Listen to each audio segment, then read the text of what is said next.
Good morning, everyone. Welcome to today's hearing, at which we're going to hear from a number of additional firefighter witnesses. Good morning, Mr. sir. Kinnear. Good morning, sir. May I call Mr. Nicke Merrion?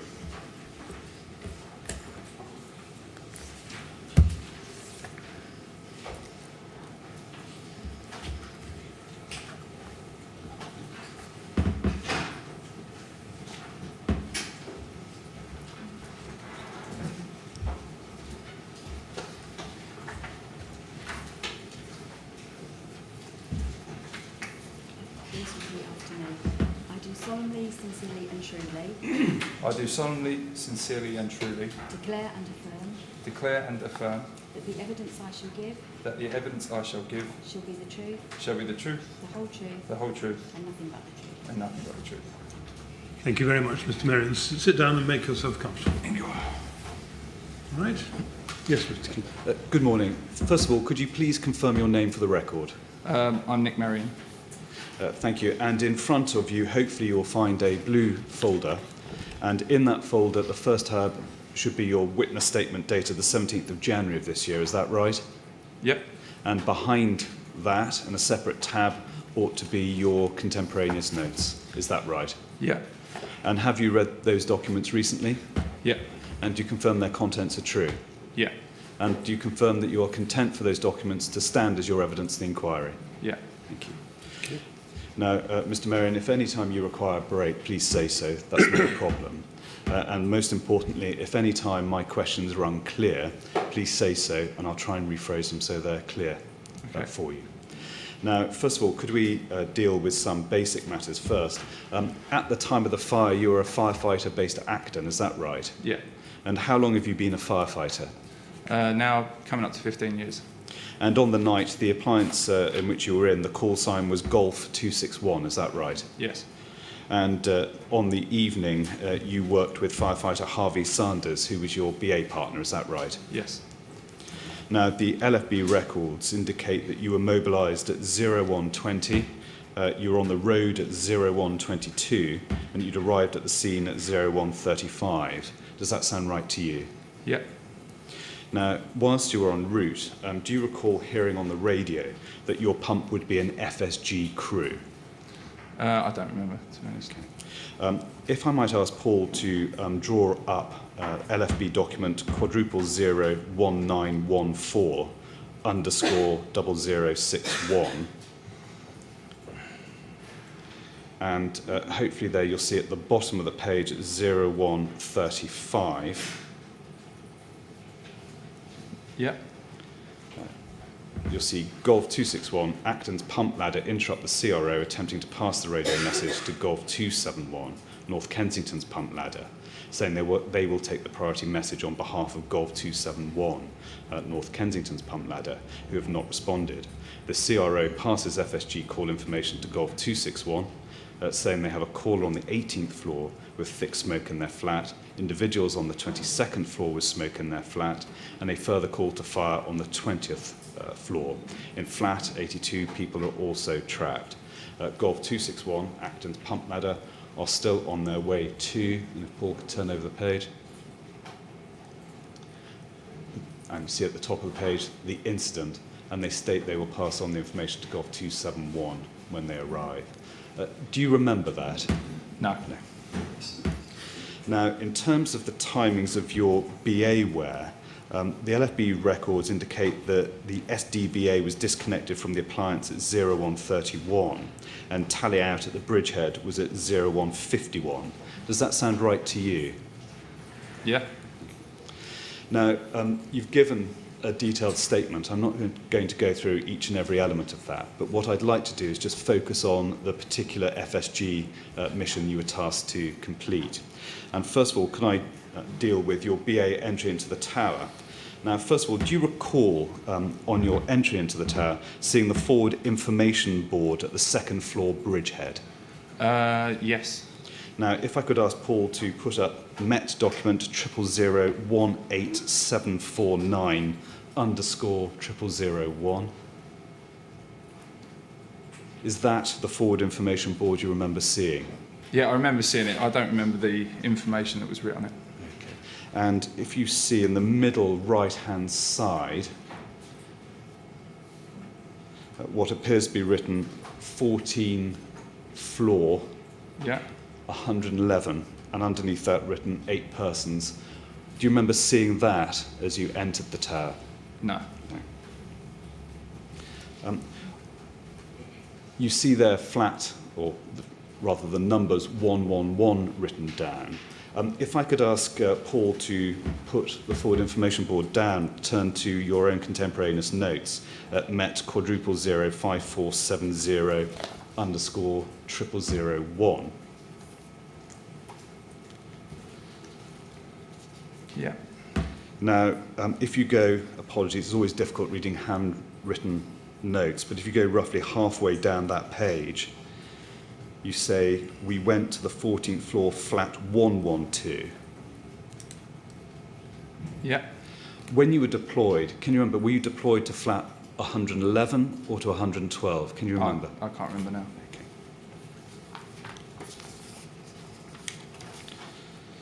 Now, if I could ask you to turn back to your witness statement and page 5, and the third paragraph on that page, and line 3. You say, we were told to effect fire survival guidance rescue calls on the 14th floor. This meant that the advice was that it was deemed to be safest to get occupants to stay in their flat. We were told to give the residents on the 14th floor this advice. First of all, who gave you your instructions? I can't remember now going in. Was it a man or a woman? I can't remember. Do you remember whether the individual had an accent, an Irish accent, for example? I can't remember. What further detail were you given regarding those FSG calls on the 14th floor? We were just told to give them advice, tell them to stay in their flats. Were you given any details of the occupants of the flats on the 14th floor? No. Were you given any plans setting out the layout of the 14th floor? No. Were you told whether there were any children on the 14th floor? No.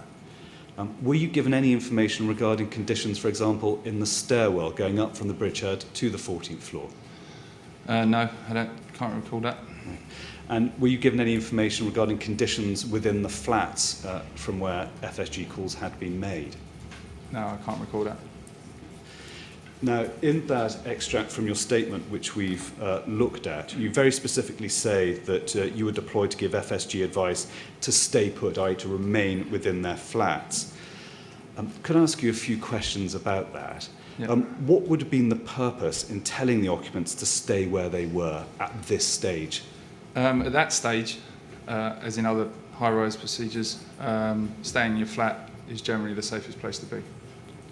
And was it your clear understanding that you were not to bring the occupants of the flats on floor 14 down?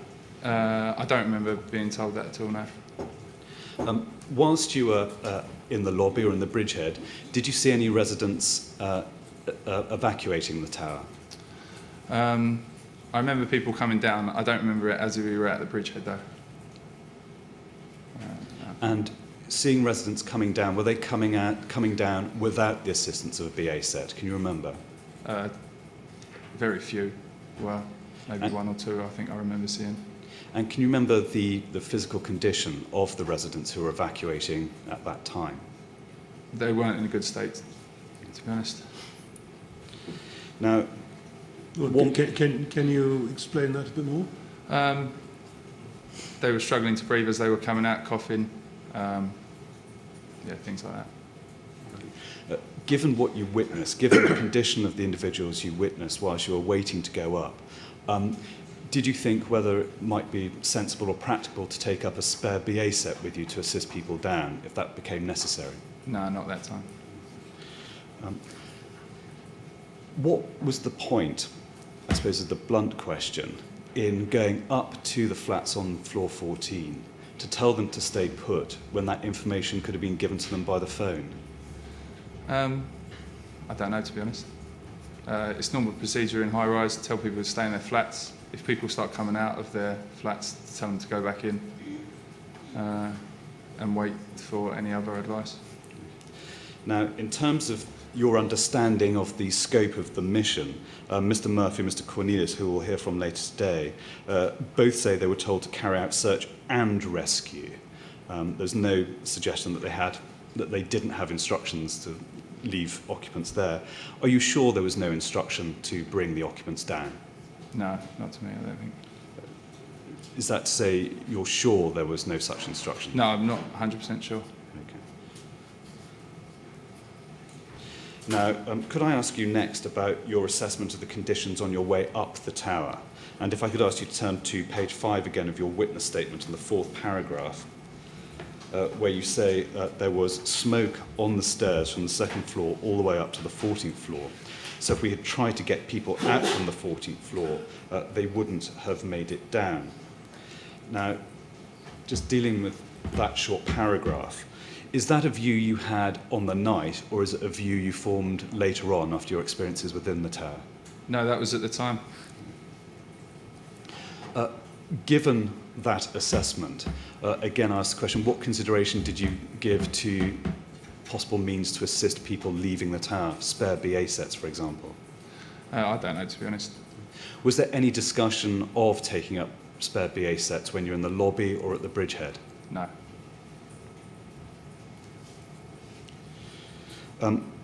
Given that this was a relatively early stage in your journey up the tower, how did you know conditions to be so bad further up that it was unlikely that people could come down from the 14th floor? Well, I didn't know till I got to the 14th. So it's a view you formed after you got to the top? Yeah. Did anyone, whilst you were waiting at the lobby on the Bridgehead, any of the firefighters who were coming down, give you any steer or guidance as to what conditions were like, first of all, in the stairwell going up the tower? No, I don't remember. Now, you refer here to saying that conditions deteriorated from the 2nd floor onwards. Now, the Bridgehead, I think at that stage, was on the 2nd floor. Yeah. Are you sure that the smoke conditions were as you described from the 2nd floor onwards and not, say, higher up the 5th floor, for example? Yeah, it may have been higher. 3rd or 4th floor, I think it was. Okay, so slightly higher up Yeah. from the Bridgehead. Okay. Now, during the deployment, as you were going up the stairwell, did you see a team coming down with a mother and daughter as evacuees being helped with a spare BA set and mask? No, I don't. Paul, could I ask you to turn up a photo? The reference is Inc. INQ 000 248-249.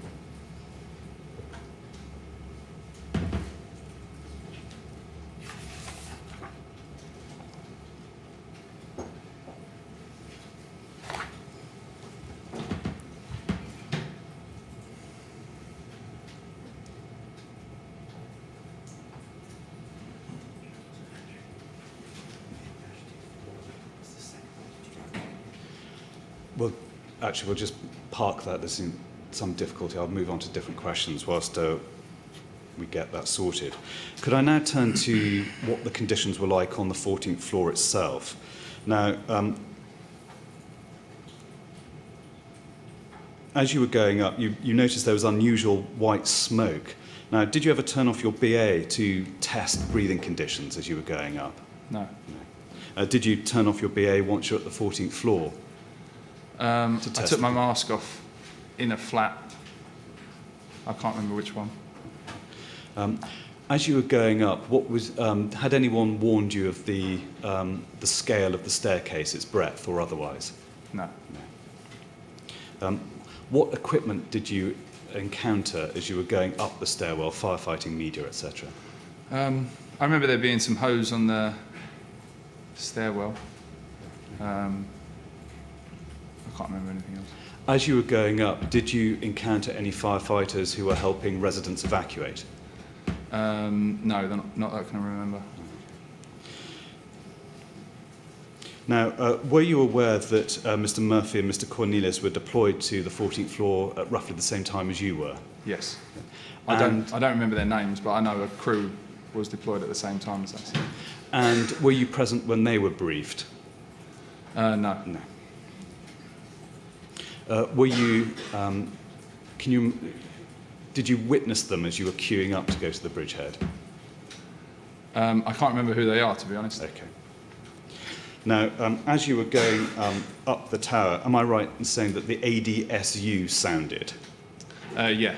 Now, for everyone in the room, can you explain what the ADSU is, first of all? ADSU is a warning system. If we stop moving for more than 10 seconds, it sets off an alarm. It can also be set off by yourself. There's a button on it. It signals that you're in trouble. And it signalled, and what did you do next? My ADSU went off. I told the other crew that we were with that it was going to go down to entry control and have it turned off, and then we'll come back up. When it went off, did you try and radio down to the Bridgehead to say you were coming down? We let entry control know that it was an accidental. It'd gone off accidentally. And were you able to get through to entry control? Yeah, I believe so. And when you got down to the bridge to entry control, were you given any further update as to conditions on the 14th floor at that stage? No. Were you given any further update as to the content of FSGs received from the 14th floor? No.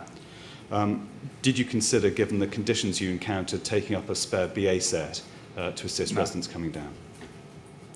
Now, apologies, if I can go back to the question we asked earlier, whether you saw a mother and daughter coming down. And Paul, if you could turn up photos reference INQ, INQ, quintuple 0248. And then 249. Might be better. No, I don't think those are the useful references. If I can now go to the 14th floor itself and the flats you encountered on the 14th floor, it may be useful if we turn to a plan that was attached to Mr. Murphy's witness statement, and that reference is at MET 000 13064-1.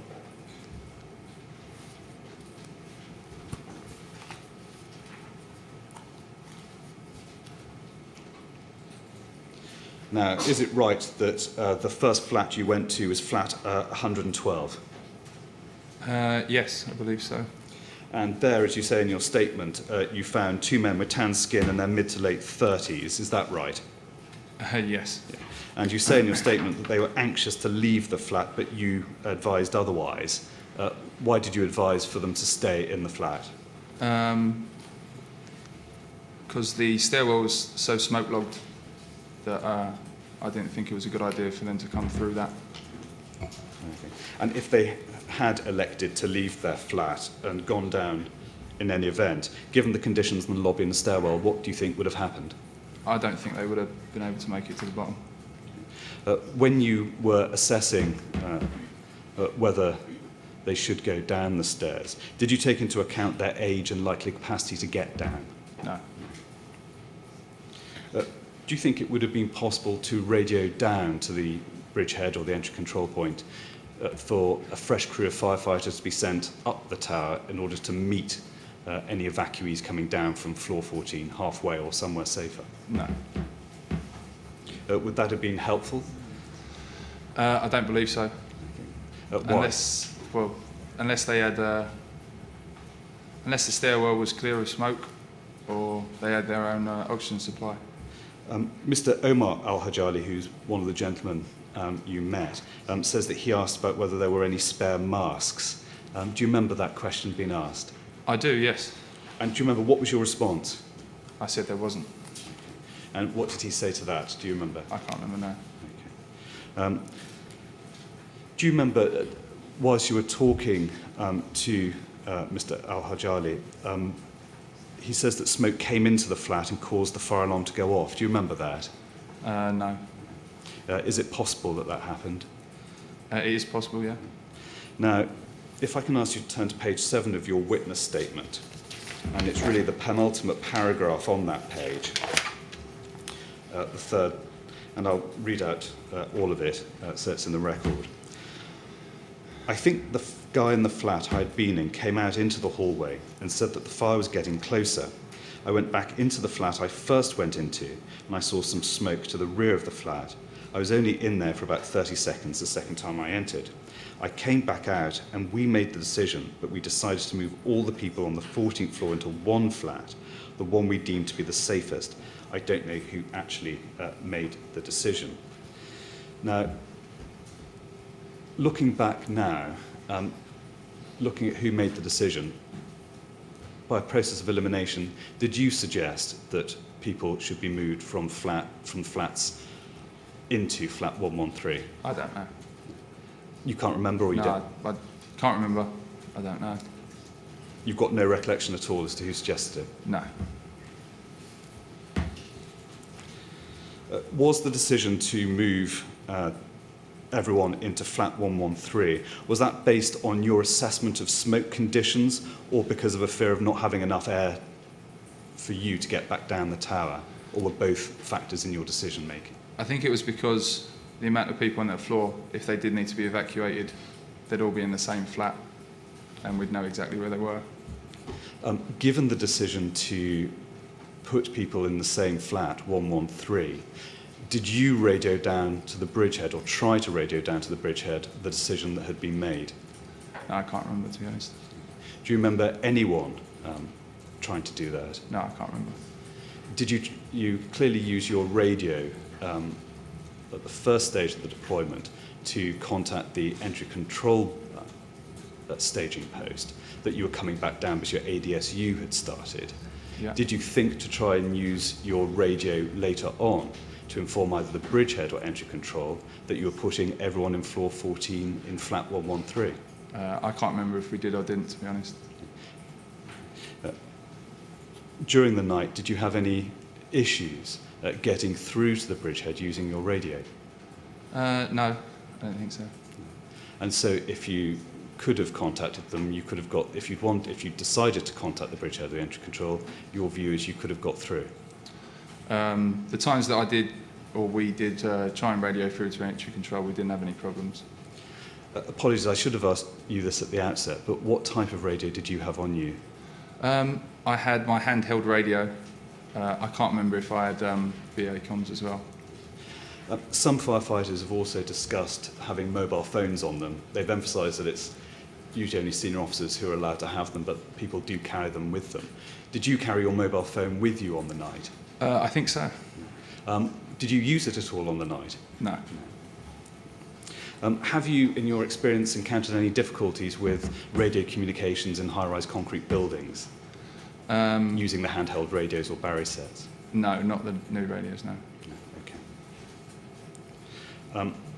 Can you remember whether anyone raised the possibility of seeking instructions from either the Bridgehead or entry control as to how best to deal with the occupants of floor 14? No.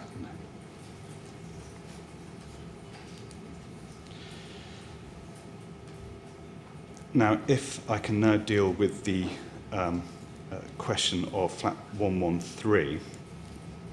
Now, did you go into flat 113 at any stage during the evening? I think I may have gone in the hallway, flat 113. And how long were you in the hallway for? Can you remember? Not very long. A minute, under a minute, more than a minute? Under a minute. Did you see who was in, or who could you see from the hallway who was in flat 113? I can't remember, to be honest. Do you remember seeing a child in there? No. How would you assess the smoke conditions within flat 113 from your perspective in the hallway? As I remember, the flats were fairly clear of smoke. But had you been able, when you were talking to Mr. Al-Hajali, had you been able to assess the smoke conditions within flat 112? I didn't remember there being much smoke in flat 112 either. What were the smoke conditions in the lobby on floor 14? Can you remember? The lift lobby, there was a small amount of smoke. Whilst you're on floor 14, did the smoke conditions deteriorate, remain stable, or improve? In the lift lobby, I felt they stayed the same. Do you remember seeing a gentleman from flat 111? No. Do you remember seeing a mother and a child? No, I can't remember. Were you able to form a view as to how many people were within flat 113? I can't remember, to be honest. Do you remember any discussion in which the number of people within flat 113 was discussed whilst you were still on the 14th floor? No. Now, you went back down to the Bridgehead, that's right. Yeah. When you got down to the Bridgehead, was it about to be moved from the second floor? I don't know. Did any other crews exit at the same time you did from floor 14? I don't believe so. How long did it take you to get down from floor 14 to the Bridgehead? Oh, I have no idea. I don't know at all. Had the conditions in the stairwell deteriorated, improved, or remained stable from your first trip up? I think they were the same as when we first went up. When you got to the Bridgehead, did you debrief the officer in charge of the Bridgehead as to, first of all, conditions you'd found in the stairwell? Yeah, I believe so. How did you describe those conditions to him? I can't remember if we told the officer in charge. I think we told entry control, but I can't remember who we told. But there was, we just said it was still very smoke logged on the stairs. What debrief did you give as to placing the occupants of the flats on floor 14 in flat 113? We told entry control that everyone on the 14th floor is in the same flat. Did you tell the officer in charge of the I Bridgehead? think myself and Firefighter Sanders did, yes. It would have been important, given the FSG calls from the 14th floor, to have told the Bridgehead how many people were in flat 113, wouldn't it? Yeah. Did you tell them? I believe we did. And how many people did you say were in the flat? I can't remember now. Is it possible or likely that you told them that there were 8 or 9 people still within the flat? I can't remember. Can you remember the name of the officer to whom you debriefed at the Bridgehead? No. Do you even remember whether it was a man or a woman? No. Were you aware of the other crew, namely Cornelius and Murphy, debriefing the officer at the Bridgehead? No, I don't know. Paul, would you please turn up the forward information board at MET 000-18749?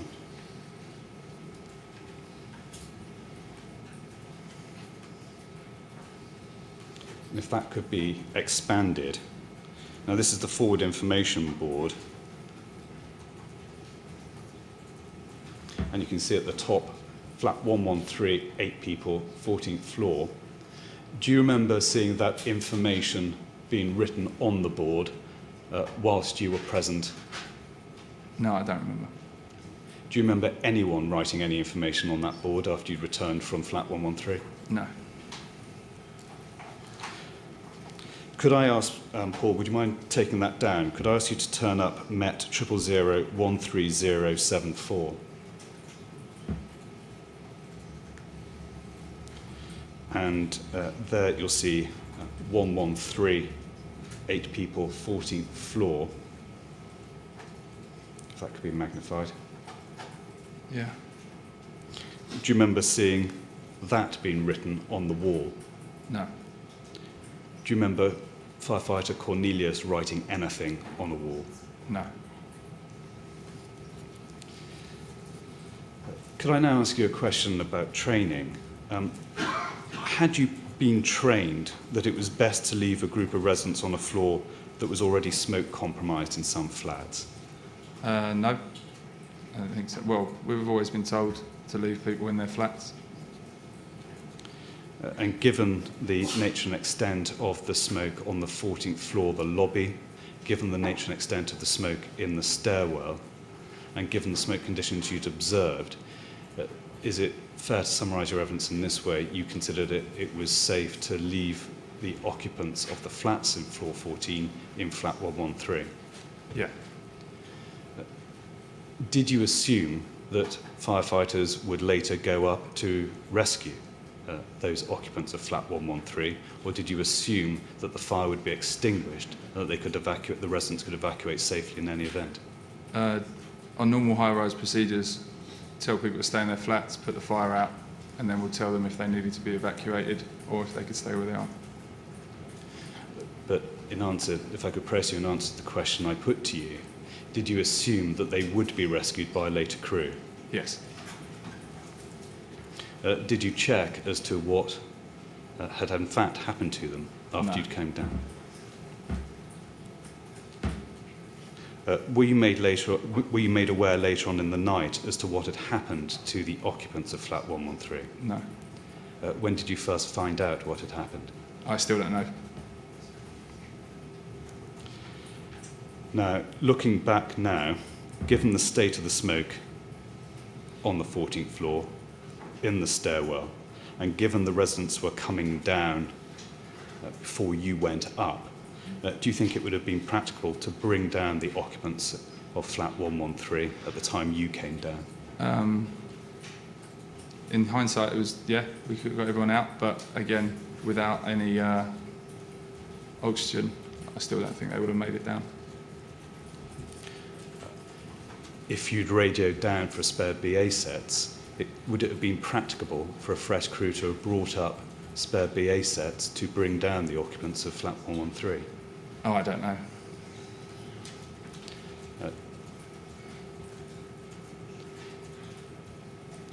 So I have no further questions at this stage. Might it be possible, in the usual way, maybe to have a short break of 5 minutes to see whether there are any Yes. further questions I which think that emerge? would be a good Thank idea. We'll have a short break at this stage, Mr. Merrion. Please don't talk to anyone about your evidence while you're out of the room. And we'll resume at 20 to 11. That'll give you plenty of time, won't it? Thanks. Yes. We'd like to go to the usher now, please. Yeah.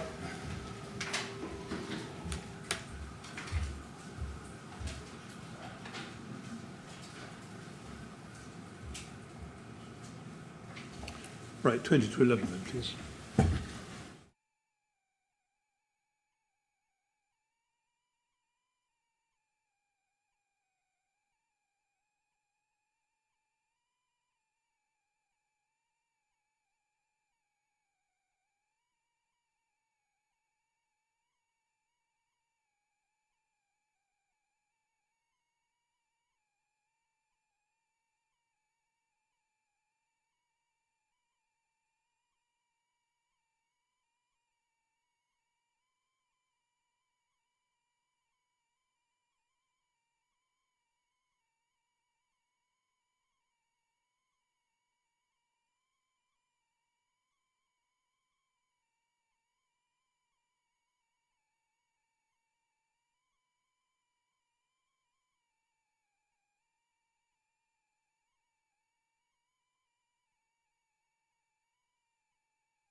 Well, Mr. Merrion, I think there are just a few further questions that Council wishes to ask you. Okay. Thank you. Ms. Merrion, thank you very much. Just a few more supplementals. First of all, you say in your witness statement that there was no positive pressure in the stairwells at the tower. Yeah. If there had been such positive pressure there, what difference do you think it would have made to conditions in the stairwell you found on the night?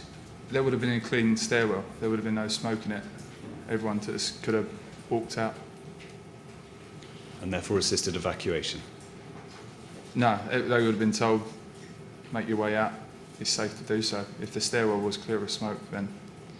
And following on from that question, if your understanding of an FSG call is that you are to go up there and advise the occupants to stay put, do you have a discretion that, say, when you get up to the particular flat, you see conditions are such that the best thing to do, the safest thing to do is to bring people down?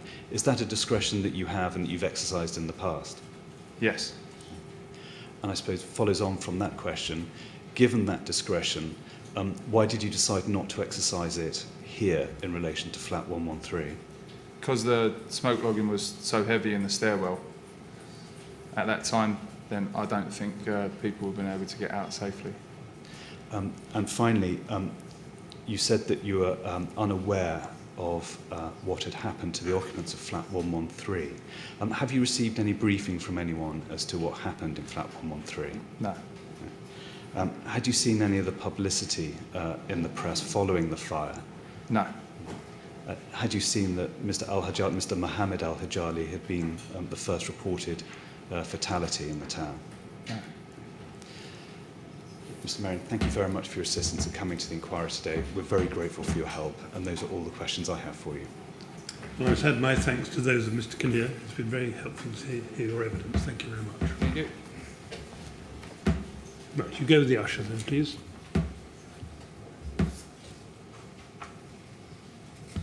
So thank you. The Yes. next witness is Mr. Desmond Murphy. I don't know whether there needs to be some domestic rearrangements for standing or sitting. There does need to be some rearrangement of the furniture. So might I invite Furniture removal. Please. Right. Well, look, I think the best thing is I'll rise to give you Thank you. plenty of scope, but will you come and tell me as soon as, or get the usher to tell me as soon as you're ready? Will do so. Thank you. Very much.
Yes.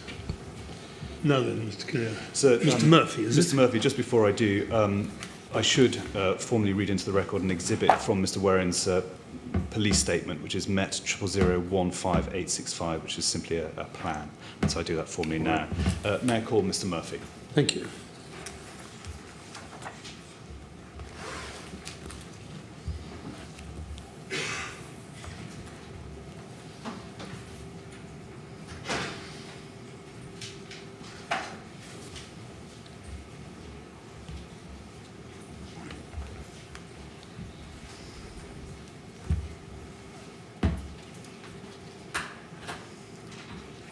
Please repeat after me. I swear by Almighty God I swear by Almighty God that the evidence I shall give that the evidence I shall give shall be the truth, will be the truth, the whole truth, the whole truth, and nothing but the and truth. nothing but the truth. Thank you. Thank you very much, Mr. Murphy. I gather you'd like to give your evidence standing up. Yes, please. Yes, of course.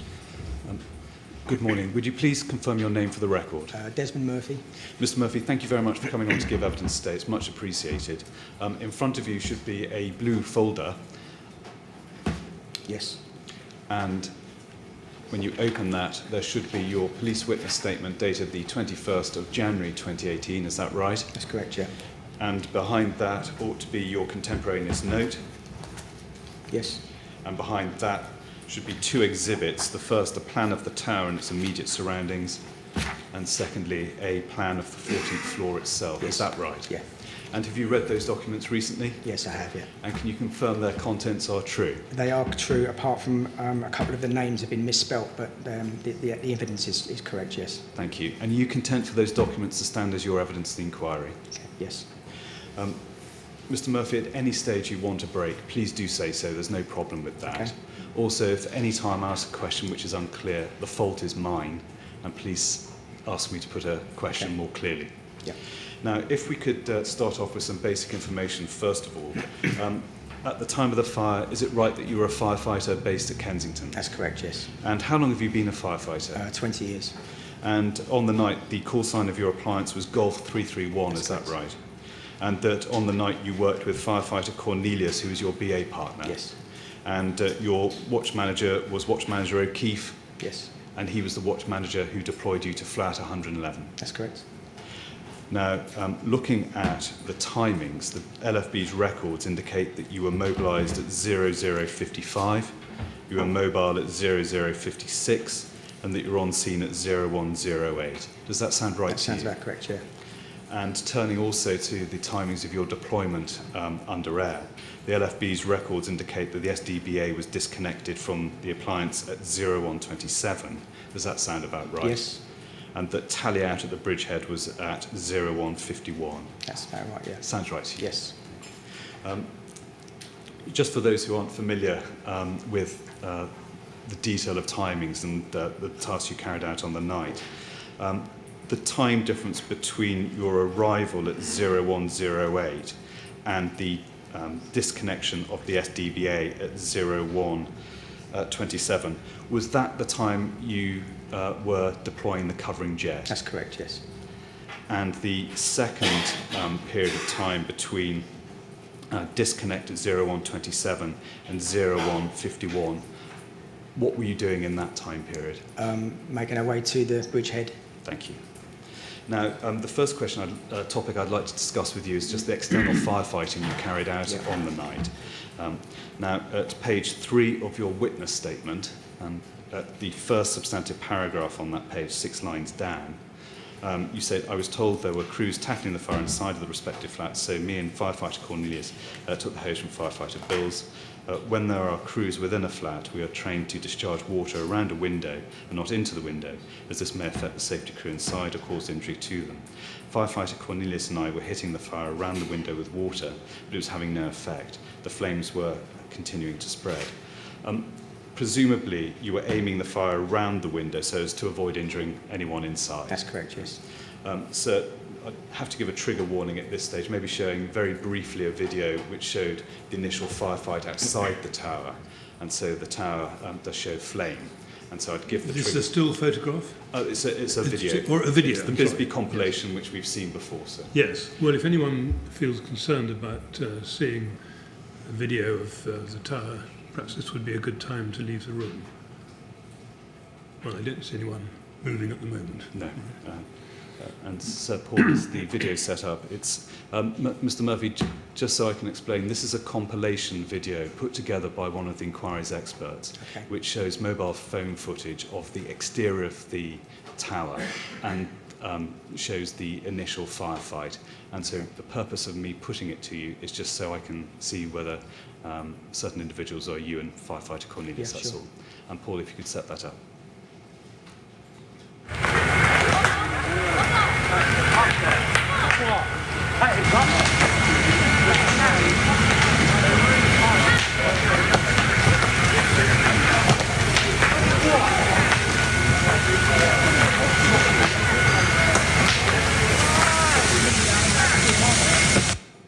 Now you see the jet just started there.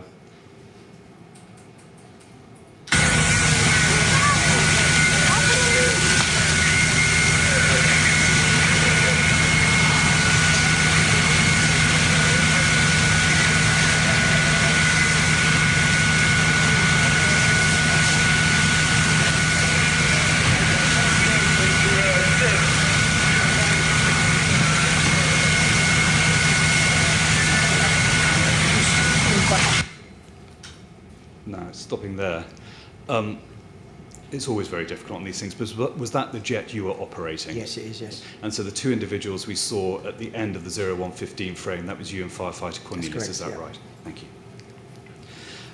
Now could I ask you about the separate topic of your deployment under air? And if I could ask you to, again, to go back to page 3 of your witness statement. It's about 8 lines from the bottom of that page. You say this, Watch Manager Dowden told firefighter Cornelius and I to move back from the tower and go to our vehicle to get breathing apparatus, as it was now unsafe to stay in this position. This was the only firefighting I did. In our vehicle, we have the standard duration breathing apparatus. This is 1 cylinder of oxygen that provides us with air for approximately 31 minutes. Firefighter Cornelius and I left the hose and went to get the breathing apparatus. Now, when you were having that initial, or when Watch Manager Dowden was giving you that order, did you have any discussion with him or with firefighter Cornelius as to whether the fire was penetrating the interior of the building? Can you repeat the question? Yes. When Watch Manager Dowden came to direct you to go inside the tower, did you have any conversation with him, first of all, as to whether fire had penetrated into the building or back into the building? No, didn't know. Did you and firefighter Cornelius have a discussion when you were operating the covering jet as to whether, for example, compartmentalisation had failed or not? Well, we had quite a few discussions, to be honest, because the way the fire was reacting when we first put water onto it was something I've never seen before. Initially, when we put the first time we put the jet on, it felt like we were putting accelerant onto it. It seemed to spread the fire, and it seemed to make the fire react very aggressively. It was cracking and popping. Normally a covering jet would be used to push back the heat, push back the fire, to stop it jumping to the next floor above. And in this case, it wasn't just coming out of the window. The whole of the wall was alight. The whole building was starting to... The fire was actually creeping up the side of the building. So we had quite a few discussions as shock and disbelief for what we were seeing. It was clearly breached from the window because the fire initially was inside the flat and there was a lot of fire on the outside. But when we first put the jet on, there was flames above the window and there was a lot of heat to the left and down to the left-hand side of the window, which seemed to be below the surface behind the panels. It was a very intense heat. And to the left of the window was a column that goes right the way to the top of the building. That seemed to be the base of the fire. It seemed to be very intense in there. When you and firefighter Cornelius were discussing how the fire was moving and developing, did you have any discussion as to how best you could, or LFB generally could, fight the fire in order to contain it? Well, as I said, when we put the jet onto the heat, it just seemed to accelerate and it seemed to spread the heat, spread the fire all directions, and it was reacting very violently. I did shout across to Mike Dowden that is what we're doing was having no effect. and he said to put it under the window. So that's what we did. Really, that was doing was stopping it spreading downwards. But our concern was putting it around the window onto the fire. It may react in a way that could affect the firefighters inside the compartment. Were you able to have a discussion as to how best to get residents evacuated, given the way the fire was developing? Not at that point, no.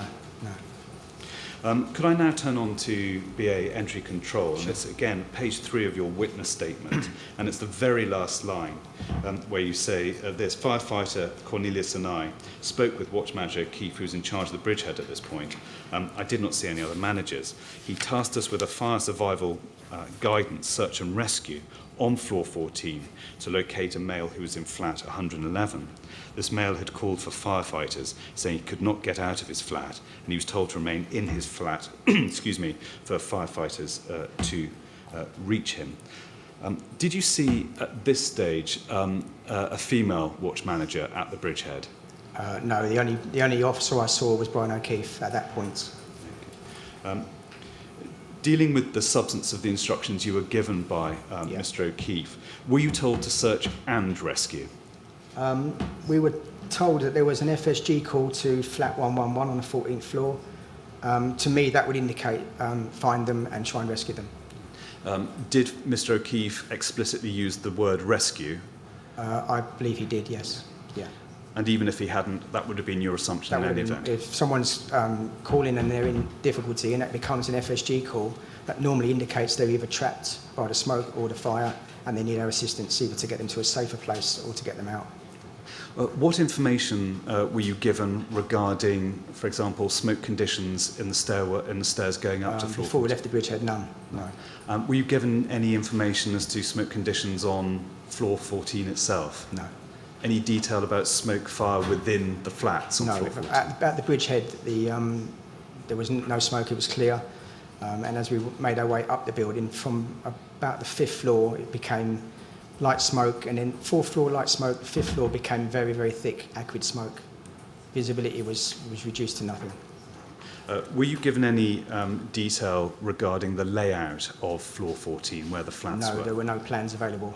I'd not been in the building before that point. Okay. I'd now like to talk to you about your experiences going up the stairwell, up to floor 14. Now, you described those conditions on page 4 of your witness statement in the first substantive paragraph on that page. Now, as you went up the tower, do you remember people coming down? My only recollection of passing anyone on the stairs was on the 7th floor. We passed a crew from North Kensington on their way down.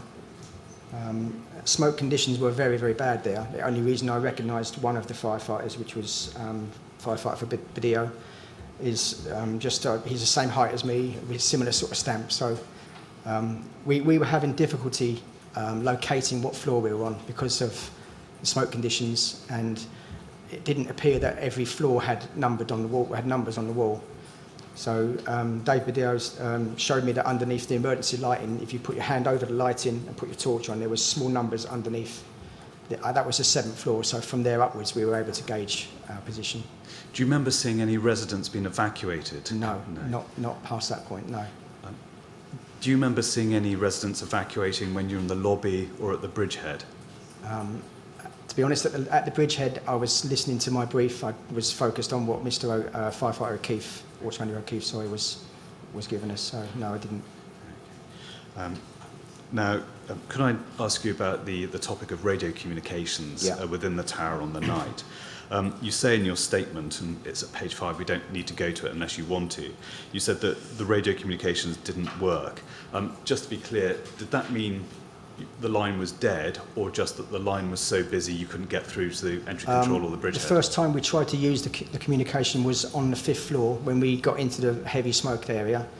As we left the Bridgehead, there was a crew of 2, myself and firefighter Cornelius, and Watchman O'Keefe told us there was another crew of 2 that were coming to the same floor with us. When we got to the 5th floor in the smoke, one of the other crew, his ADSU went off. And they told us that they were going to go back down. You have to go back to the Bridgehead to get it reset. I asked Charlie then to communicate with the Bridgehead and tell them that we're now a crew of 2 and we're going to continue upwards. But there was no communication. The comms wasn't working. And can you remember at what floor radio comms? That was the 5th floor. Was the first time we used it. Yeah. I also tried with my handheld radio, and that didn't work. There was nothing. You may be following the inquiry anyway, and you may have seen that firefighters refer to the fact that sometimes they carry mobile phones on them, even though it's perhaps not encouraged.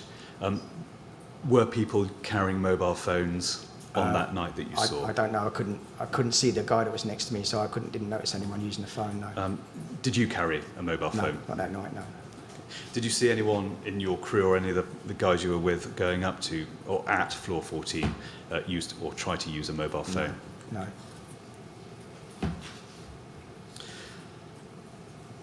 If I can now turn to the topic of flat 111, and if I could turn to the bottom of page 4 of your statement, you say this: we walked to floor 14, our destination floor. In the lobby of floor 14, it was smoky, so we shut the door to the stairwell to protect the 14th floor lobby and minimise smoke entering it. As we did not know the layout of the floor and visibility was poor, I suggested to firefighter Cornelius that we do a left-hand search, a search of the floor starting off with the flat, that we would first find on our left and then moving around the floor in a clockwise direction. This is shown in Exhibit DM2.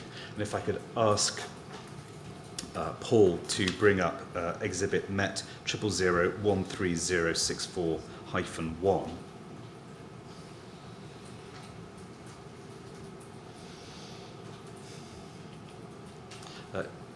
Is this the plan you were referring to there, Mr. Murphy? Yes. And flat 111 was the first flat you came across, is that right? Correct, yes.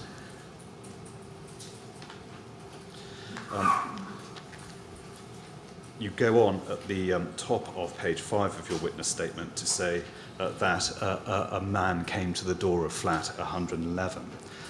Do you recall Mr. Murphy having soot on his face? It was considerably smoky in the corridor. When we found the flat, I went down onto one knee to check the number and forced the door with my shoulder. And as I went in, the gentleman was stood just inside the door. He was struggling. He was bent over and coughing. And did he have soot on his face? He did, yes. Yeah, and his nose, yes. Yes, his flat was quite heavily smoke-locked. And how did he seem to you physically? How was his condition? How would you assess it? He was conscious and breathing. He was stood up, but as I say, he was bent over double, with his hand on his stomach, coughing. So he was struggling a bit, yeah. Okay. And you found him. What did you do next with him? Well, I asked him, "Are you okay?" And he indicated yes, and he shouted out, "We thought," he said, "my kids." So Charlie, who was beside me, went straight through and to search the flat. And he said, "No." I said, "How many kids?" Or I asked him how many there were. I can't remember exactly what I said. He said, "No, my keys."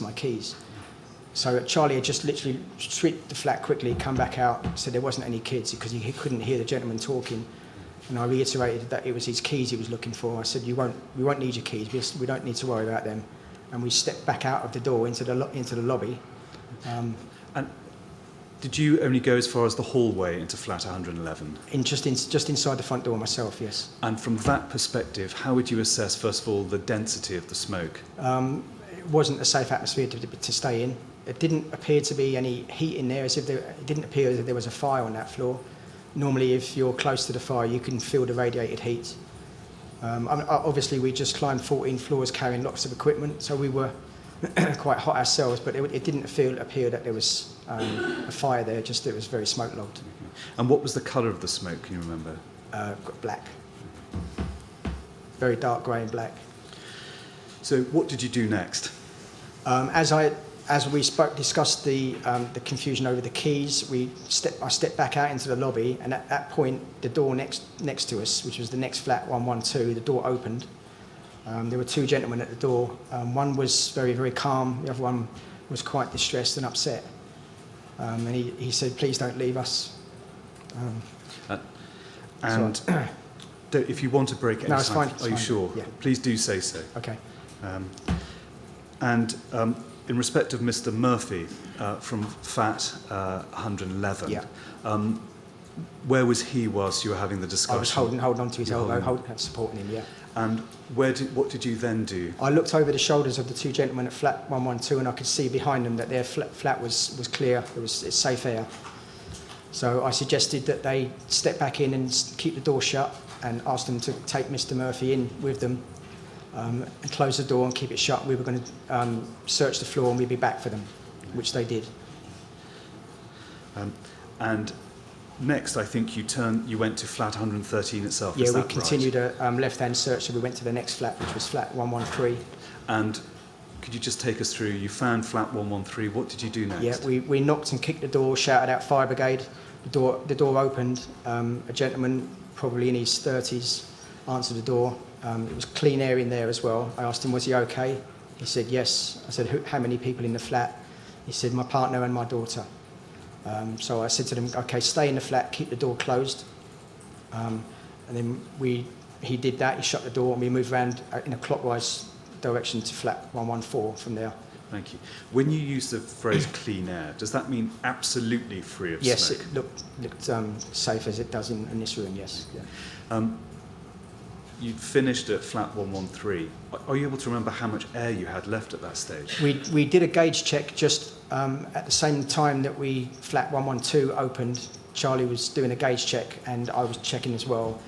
And at that point I asked Charlie to try and radio down. We were, I can't remember the figure, but I know we were low on air. Yeah. We didn't have a lot of air in the tanks then. Can you remember, when you're looking at how much air you've got left, are you able to carry out a quick calculation in your head of how much time you think you've got through experience? Yes, dealing you with are. the air? We normally, our whistles go off at about probably 80 bars. So you normally used to be outside the building when your whistle goes off. We were getting close to whistle at that point, but we found more than the person that we had went to find originally, and I just wanted to check how many people were on that floor. My thoughts were, on the way up, we can't get anyone down these staircase. It's too smoke logged, it wasn't safe. I didn't know if there was another staircase, so as we were searching round the landing, we were looking in case there was a second staircase at the other side of the building. There wasn't. So I had to sort of try and make a quick decision on what was best for everybody. And I thought that to put them all into a room which was safe so they're all together, we needed to go back down quite soon. So if we got down and gave clear instructions to the next crew where everyone is, that would be quicker for them to come back up and make a rescue. Thank you. Stopping there, I think in your statement you say you and firefighter Cornelius discussed what the best options were. Is that right? That might not be quite correct. I made the decision and reiterated to Charlie what we were going to do. And can you remember, were the Acton crew with you by that stage? No, not at that stage. We were still on our own then. And can you remember whether you discussed your decision with the Acton crew? They didn't come onto the floor till we had swept the whole floor and put everybody into flat 113. And as we were leaving, they came onto the floor then, and I explained to them what we'd already done. That we'd searched the whole floor, found 8 people, put them into flat 113.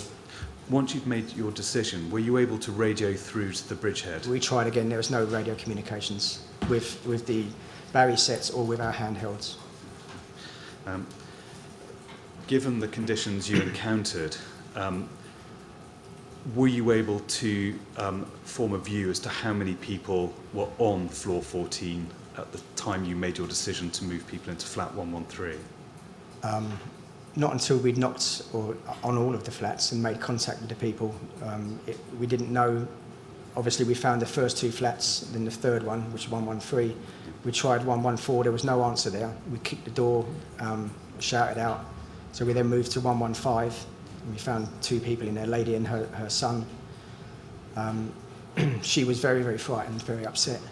And had you made the decision that it was best that people be moved to flat 113 before you went to flat 115 or no, after? not that point, because there were 3 people in flat 112, which was safe there when we walked away from them, and they shut the door. And in 113, there was 3 people in there that were in safe air as well. So for that moment, until we searched the rest of the floor, my thoughts were just to check who else is on the floor. Thank you. Now, before you left, did you ensure that all the occupants of floor 14 were in flat 113? Yes, I did, yeah. And did you say anything to the occupants of flat 113? When we went to flat 115 and found the lady with her son, she was very frightened and she said, please don't leave us alone. Don't leave me on my own. My thoughts were then to bring her across the corridor to the flat where the other 3 people we placed in flat 112. At that point, Charlie was checking flat 116, which was next to that, kicking the door and banging it. There was no answer there. So we were confident, and then we checked all of the flats. So I escorted her and her son across the corridor to flat 112, knocked the door, and they opened the door. And I looked in, and it looked smoky in there then. I don't know if that was because they'd been opening and shutting the door, or whether there was smoke coming from the outside. So I made a decision then to put them all into the flat next door, which was 113. And at that stage, can you describe the smoke conditions in flat 113? It was clear. What I would call safe air. And you put everyone in flat 113. Before you left to go down back to the Bridgehead, did you carry out a head count or anything like that? Yeah. And how many people did you count? There were 6 adults and 2 children.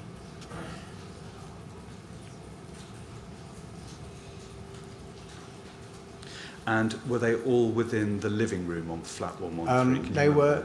At that point, I was speaking to the occupier of 113, and as the others had all gone in, they were making their way in through the flat. So I only spoke to them at the door. I didn't go into the building. I was trying to keep the door closed as much as possible to prevent any smoke getting in there. Did you give any words, again, sorry to go back to this, did you give any words before you left Yes. to all the occupants? Yes, I did. Can you help us give, as best you can now, I know it's difficult. I explained to them sometimes that our sets, we were low on air and we needed to go back down to get our cylinders changed. I explained to them that if they stay in the flat, keep the door shut, stay in safe air where you are, other crews would back up to help them. I reassured them that they were going to get other crews up. You went back down the stairs. Yes. Did you see any residents being evacuated down the stairwell as you went down? Yes, we did. It was still very smoky on the stairs. We got to about, I think, maybe the 6th floor, and we caught up with, in front of me was a member of the public. It looked like an elderly lady wearing a BA set with a mask on, and she was being led down by a firefighter who was walking down backwards holding her hands. Okay. So we escorted them down to the Bridgehead. It was quite slow progress going down. Can you remember, apologies, these are lawyer type questions, yeah, which I apologise. Okay. Can you estimate how long it took you to get down? Time-wise, the whole evening is difficult to gauge. I would say to walk down them stairs comfortably in clean air would probably take 5 or 7 minutes. It probably took longer than that because visibility was limited. We were taking one step at a time by feeling our way down. So it could have been maybe 8-9 minutes to walk down. It's difficult to tell. And had smoke conditions in the stairwell deteriorated since you'd gone up? No, it was still thick, acrid smoke. We couldn't see your hands in front of our face. Can you remember whether there were any obstacles in the stairway, whether firefighting media or anything else? Not that I'm aware, no. Below the 5th floor there were hoses, but not from 5th floor upwards. I didn't notice anything, no. You got back to the Bridgehead. Yeah. The records indicate that Acton tallied back in at 02:15 and your end of wear is 02119. Okay. Did Acton get back ahead of you or after you? Can you remember now? I don't know. If the other crew that that went back down while we were going up the stairs was Acton, as far as I assumed that they were the same crew that followed us up when we were leaving the floor. I don't know. With BA sets on and with smoke, it's difficult to see who people are. Did you debrief Mr. O'Keefe at the Yes. Bridgehead? Again, apologies, it's more than a year after the event, but can you do your best to remember precisely what you said? Yeah, I can remember exactly what I said. I told him that we'd found the resident in flat 111. He was in a bad way. I basically said we've swept the floor and we found 8 people, 6 adults, 2 children, and they're all in flat 113 in safe air, but they need crews up there now and need second sets to get them out because it wasn't safe. The air wasn't safe for anyone to get through that. And you particularly said they need second sets? Yeah. I gave that information to Watch Manager O'Keefe, and to the right of when we went upstairs, the Bridgehead was on the 2nd floor. When we came down, it had been moved to the 3rd floor. So I gave that information to an ADO, I don't know who he was, after I told Watch Manager O'Keefe, and firefighter Cornelius was also giving the information to crews that were doing the entry control board. And you told the lady exactly what you told Watch Manager O'Keefe? No, it was a gentleman I spoke to. Gentleman, sorry. Yeah. Yes, I told him exactly where we'd been, what we'd done, how many people and where they were, yeah. Paul, could you bring up Met document 000018749?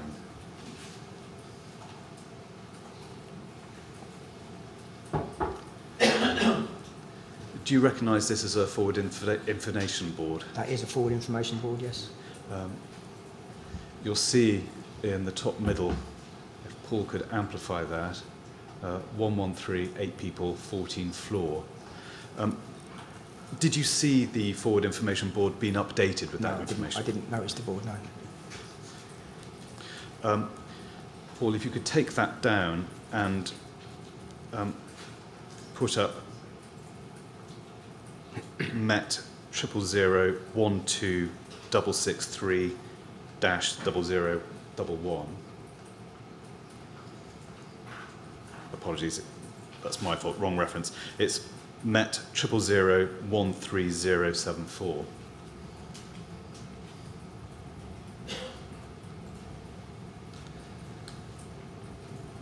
Now, this is a photograph of a wall. You can see there, I think it's the floor indicator of the lift. Do you remember seeing writing on a wall by a lift at any stage? I noticed that there was writing on the walls. I didn't read or look closely at any of it, no. Were you aware of firefighter Cornelius writing any information on a wall after you'd come back not down? Not that I'm aware, I don't know. Were you aware of any steps that were taken in response to the information you'd given at the Bridgehead to send fresh crews and second sets? No, after we'd given that information, I was confident it was delivered and understood, and I think at that point we both needed to get out of the building and recuperate, so we left the Bridgehead and went outside then. Were you made aware later in the night as to what happened to the occupants of... No. There's some final questions, Mr. Murphy, just got for you, which relate to your initial firefighting measures. I'll be 2 minutes. Is that okay? Yeah, sure. You describe flames moving up the tower between the panelling. What's the panelling you're referring to there? If you mean where I said it was like a neon light being turned on. It may be easy if you go back to page 3 of your witness statement.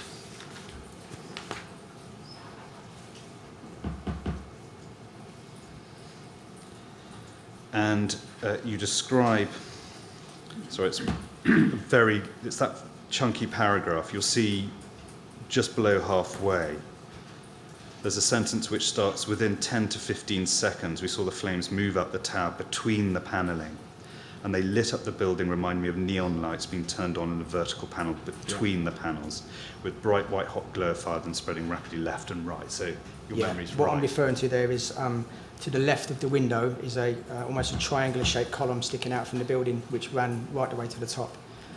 It seemed to travel up through that column. And could you see that the panelling itself was alight? It initially looked as if it was below the surface, and it was a white glow. It was, as I say, I explained it was like a neon light being turned on.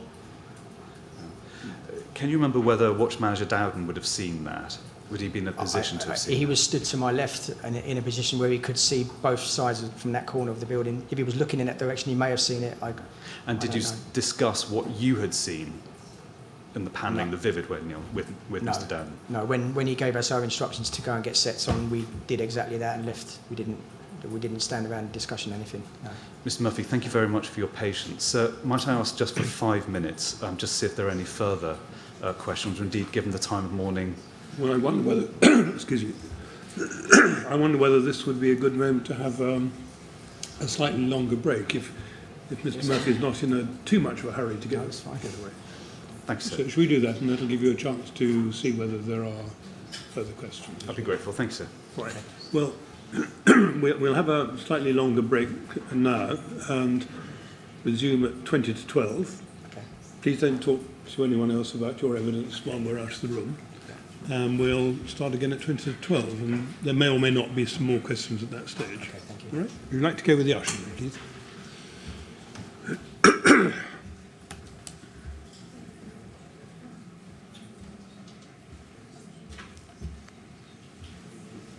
All right, 20 to 12, please.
Yes, Mr. Kinnear. No. Thank you. Just a few supplemental questions for Mr. Murphy. Right. Well, then could you ask him to come back in, please? Thank you.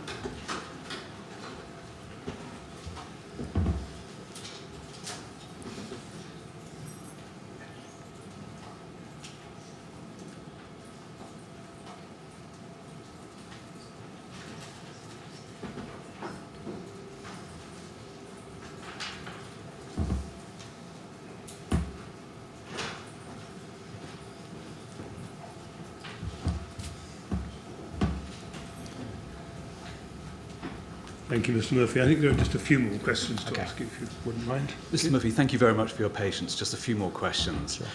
First of all, if I could go back to flat 113, and before you went back down to the Bridgehead. Yes. Did you advise any or one of the occupants of flat 113 to go into the bedroom? Can you remember that? Not that I can recall, no. Can you recall any of the other firefighters, Mr. Cornelius, for example, advising the same? No, no. Thank you. Now, in evidence, you mentioned that when you came back down to the Bridgehead, you advised Mr. O'Keefe that fresh crews need to go up with second sets of BA. Paul, could I ask you to turn up LFB document quadruple 04828 and then underscore 0164. And if that photograph could be amplified.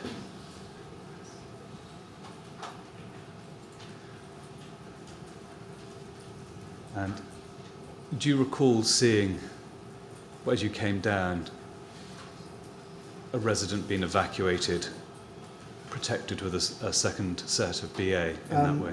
Yes, as we come down, I think it was around the sixth or seventh floor. We caught up with a resident that was walking down, and a firefighter was walking down backwards in the smoke, leading them down. And I don't know if that was the person, because it was smoke logged, we couldn't see very clearly. This is around 2:19, so it may tally with you coming down. It could well be, yes, yeah. And that, just for the sake of finality, that's the second BA set that you had in mind when you recommended it to Mr. Yes, O'Keefe? yes, an independent set for someone else to put on, yeah. When you met Mr. David Badilla when you were going up the tower, did you know that they were coming down from the 20th floor? I didn't know where they were coming from, no. And in what condition were they when you came across Mr. Badilla and Mr. Secret, Mr. Dorgu? They were stressed, very stressed. Yeah, I'm pretty sure there was an ADSU going off, their whistle was going. So one of them was on a warning whistle, yeah. Having seen the condition they were in, how did that influence your assessment, first of all, as to whether you'd be able to get residents down from the floor 14? I didn't think about that, to be honest. I noticed that they were distressed, so my conversation with Mr. Badilla was very short and precise. All I needed to know was how to find out what floor we were on, and then I let them go and we carried on our way. I was focused on our task, and they were on their way out. So.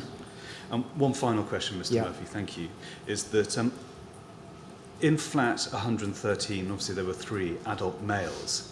Would it have been feasible... You mean originally? Yes. No, there were 2 adults, two adults and a child. No, sorry, I wasn't clear. Okay. In flat 113, when you left, there would have been 3 adult males in there.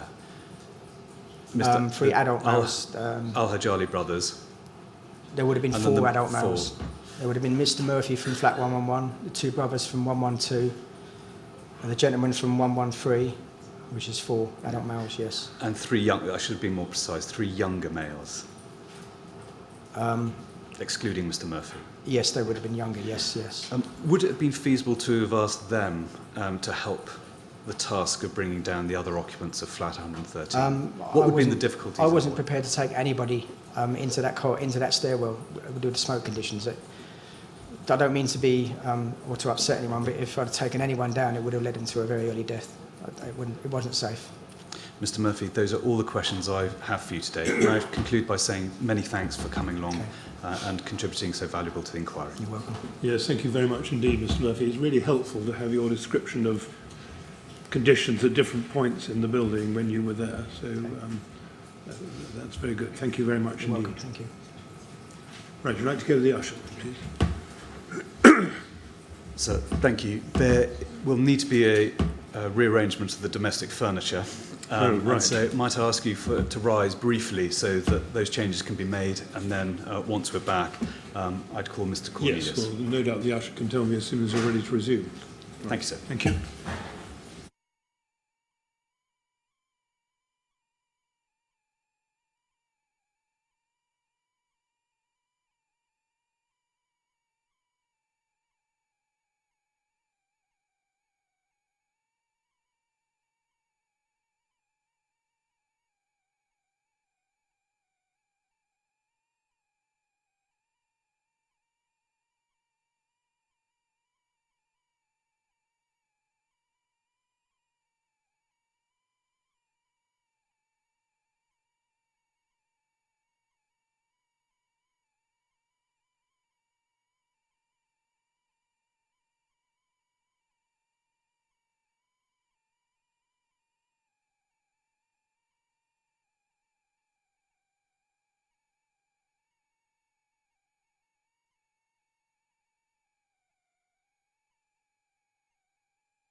Mr. Kinnear, before we take the next witness, I understand there's something that Mr. Murphy, the last witness, would like to say in the context of the hearing. Yes, sir. So I'm minded to invite him back in to say it. Thanks, sir. All right.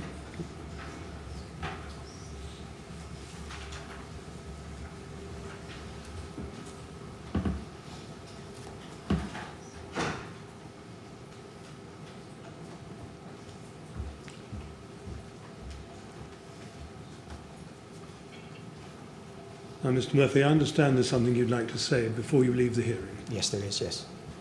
I'd just like to say to the family members of Dennis Murphy and the family members of the other 7 residents I came into contact with on the 14th floor, I'm very sorry that we couldn't get your loved ones out of the building. Thank you. Well, that's very noble of you. Thank you very much. Thanks, sir. Thank you.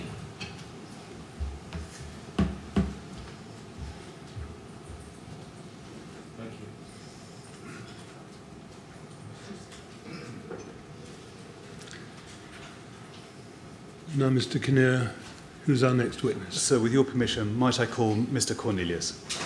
Yes, thank you.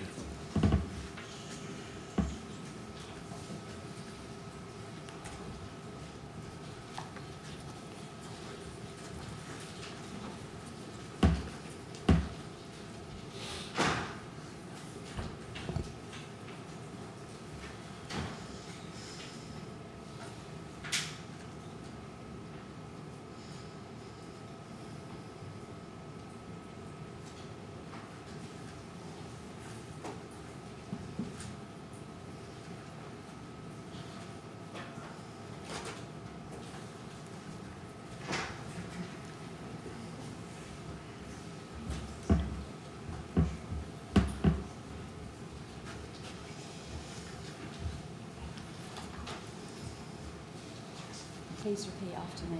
I swear by Almighty God I swear by Almighty God that the evidence I shall give that the evidence I shall give shall be the truth, shall be the truth, the whole truth, the whole truth, and nothing but and the nothing truth. but the truth.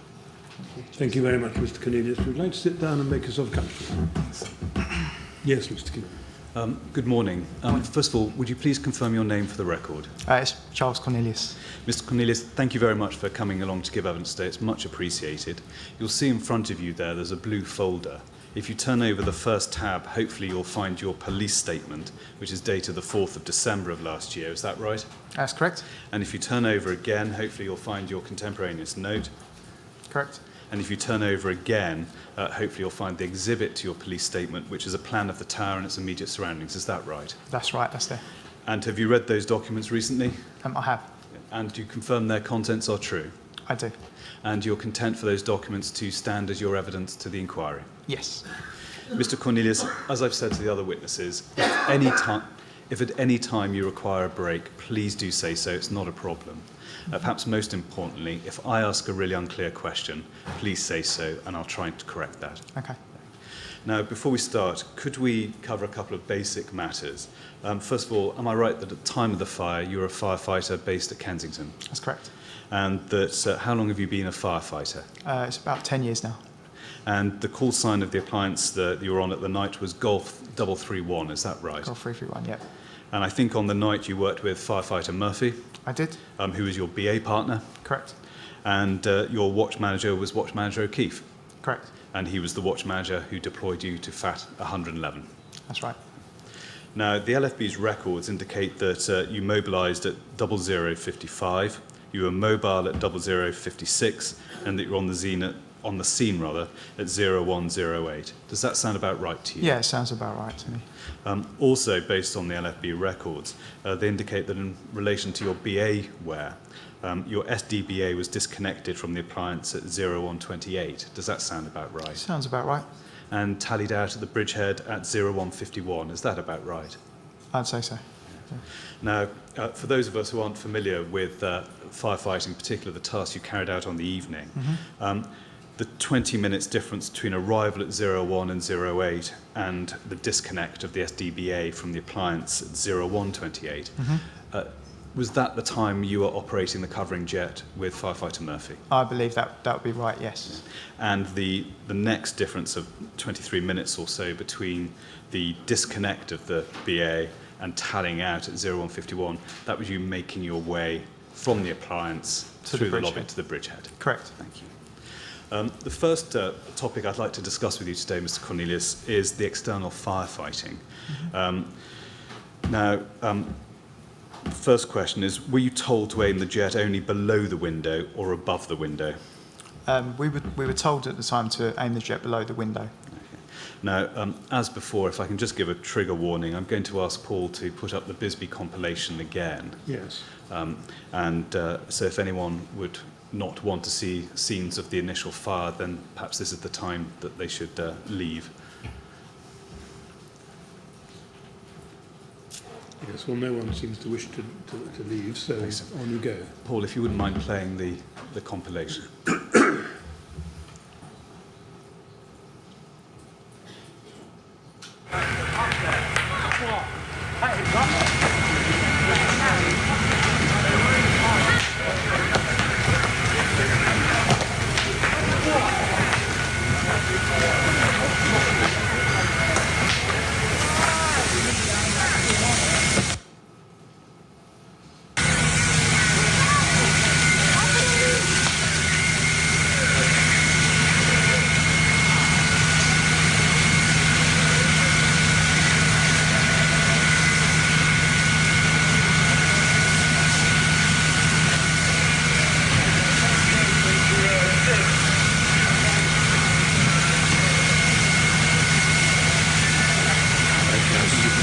Stop that there now.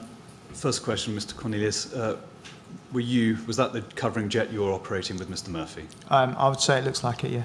And it's always difficult. You saw two figures at the end of the first set of frames. Was that you and Mr. Murphy, do you think? Hard to tell from that, but I would have said, yeah. Okay, thank you. You mentioned in your statement that Watch Manager Dowden deployed you to go into the tower under air due to the falling debris. Did you have any discussion with Watch Manager Dowden as to the fire penetrating into the interior of the building before you went in? We had a quick discussion with Watch Manager Dowden, but it was fairly evident what was happening outside. It appeared as if the fire was spreading under the panelling and the cladding. It wasn't clear whether it was actually breaching any other compartments at that point. It looked to me as if it was more just under the actual cladding going up the side of the building. And at that time, what were your thoughts about the risk of compartmentation failing in the flats within the tower? To be honest with you, it was hard to sort of gauge what was happening. I had never seen anything like that before. I don't think many of us had. So we kind of had to go on the limited information that we had from the outside. But as for it breaching the compartments, I wouldn't have been able to tell at that stage whether that was a factor. And at that stage, did you form any thoughts as to what measures would have to be taken to evacuate residents from the tower? Not really, no. It was more, we were focused on the covering jet and basically trying to minimise the fire spread. But as we put the water on around the window and to the side, it was effectively spreading the fire rather than containing it. I think you say in your statement, we can go to it if it needs to be, but it's at page 6 on the third substantive paragraph. You said, it looked to me like it was the gaps between the cladding that were alight. Is that a fair summary of what you saw? Yeah, that's correct. It wasn't necessarily the actual cladding panels that I could see alight, it was the areas around it initially.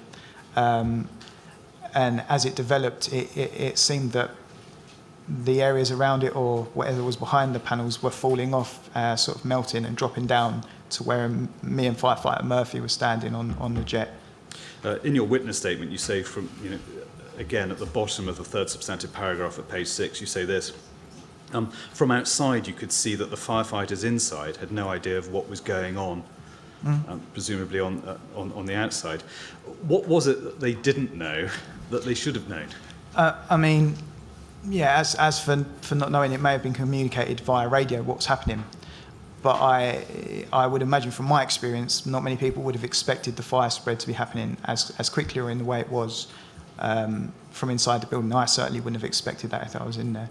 When you went in the tower, whether at the lobby or at the Bridgehead, did you mention the way the fire was performing on the exterior to Watch Manager O'Keefe or any other person there? I think by the time I got in there, Watch Manager O'Keefe was aware of the spread outside. There had been a lot of people in and out of the building by that point. We did explain what was happening, but he seemed to be fairly aware of that obviously something wasn't right. And did you raise with him the specific point that whilst you hadn't seen fire penetrate within the building yet, is it fair to say that you thought there was a risk of that happening, at the very least? There was a risk, but at that point we didn't know for sure what was happening. Can I now turn to a separate topic, and that's going to entry control? We don't need to go to your statement, but take it from me that you say that at page 7 on the first paragraph there, that the Bridgehead was at the 3rd floor at this point when you went in. Looking back now, do you think that's right? The reason I put it to you is that other witnesses have said it was on the 2nd floor at that stage. That could well be the case, yeah. I know the Bridgehead moved at one point while we were committed to the fire, but it probably was the 2nd floor looking back, yeah.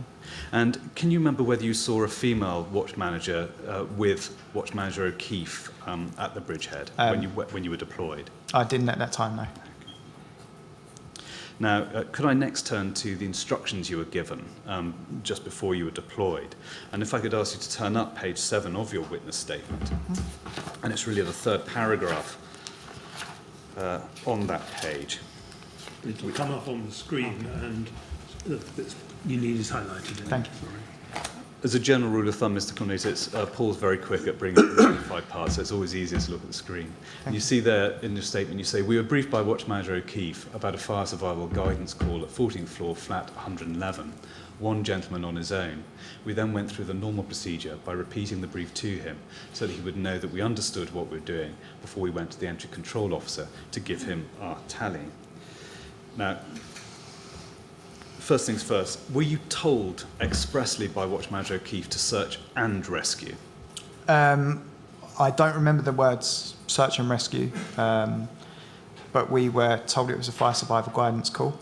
And with that, we would take it upon ourselves to sort of gauge the situation when we reached the 14th floor on flat 111. I'm not sure. He may have said search and rescue, but I'm not sure exactly. And just to assist you on that answer, if I could ask you to turn over the page to page 8 of your witness statement, and it's about 5 lines down from the top.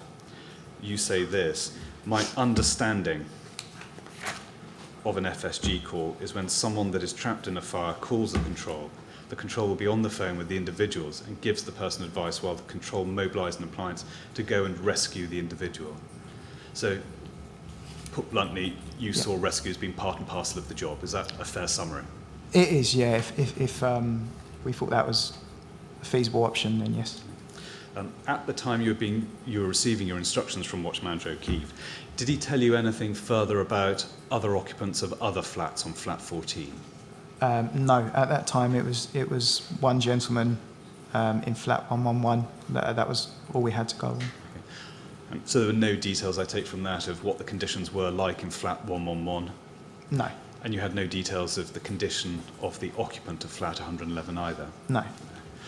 Can you remember whether there was any guidance given, a plan or whatever, as to what the precise layout was of floor 14? No, we had no idea before we got up there. Whilst you were in the lobby in the Bridgehead waiting to be deployed, did you see any residents evacuating? Whilst we was in the Bridgehead, I did see some residents being assisted down by firefighters and some leaving of their own means, but not many, not a massive flow, maybe 4 or 5. Can you remember whether any of those residents you saw were coming down with the benefit of a second BA set? No, not that I saw at that time. Can you remember what the physical condition was of the residents you saw at this stage while those were coming down whilst you were waiting at the Bridgehead? It varied really. There was I remember one person was over a firefighter's shoulder being brought down and was unconscious. but there are other people who were walking out effectively on their own. And seeing such a difference in condition, what thoughts did you have as to what the conditions might well be like as you travelled up the town? It was hard to say, you know. Obviously, it's hard to gauge where them people had come from, what floors they were in, or what flats were involved. So we obviously we knew that there was going to be some smoke, but we didn't know to what extent at that stage, or where the smoke ended. Do you remember the Acton crew at the Bridgehead? I don't remember them at the actual Bridgehead. Subsequently, I learned that they were the crew that backed us up, but I don't remember having a conversation or seeing them at the actual Bridgehead. It flows from that, therefore, you weren't briefed by Watch Manager O'Keefe at the same time, you and the Acton crew? No. No. Were you anywhere near them, or did you sense them near you when you were receiving your briefing? To be honest with you, they were probably in close proximity if they were backing us up, but I don't recall them actually at the Bridgehead. The first part I knew is when we started going up the stairs and there was a crew behind us. The next topic I'd like to discuss with you is really conditions on the stairwell as you went up from the Bridgehead up to floor 14. You say in your statement at page 8, and we don't need to go to it unless you want to, that you had to make way for casualties coming down. Is that right? There were a few casualties being led down by firefighters, yeah. Not a lot, but we did pass maybe a couple of people on the stairs early on. And when you say aided by firefighters, were they coming down with the assistance of a second BA set, or was it simply physical assistance? I think it was just physical assistance, yeah.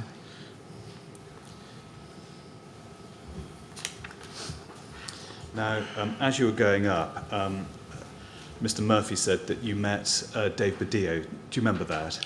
I remember meeting firefighters on the stairs.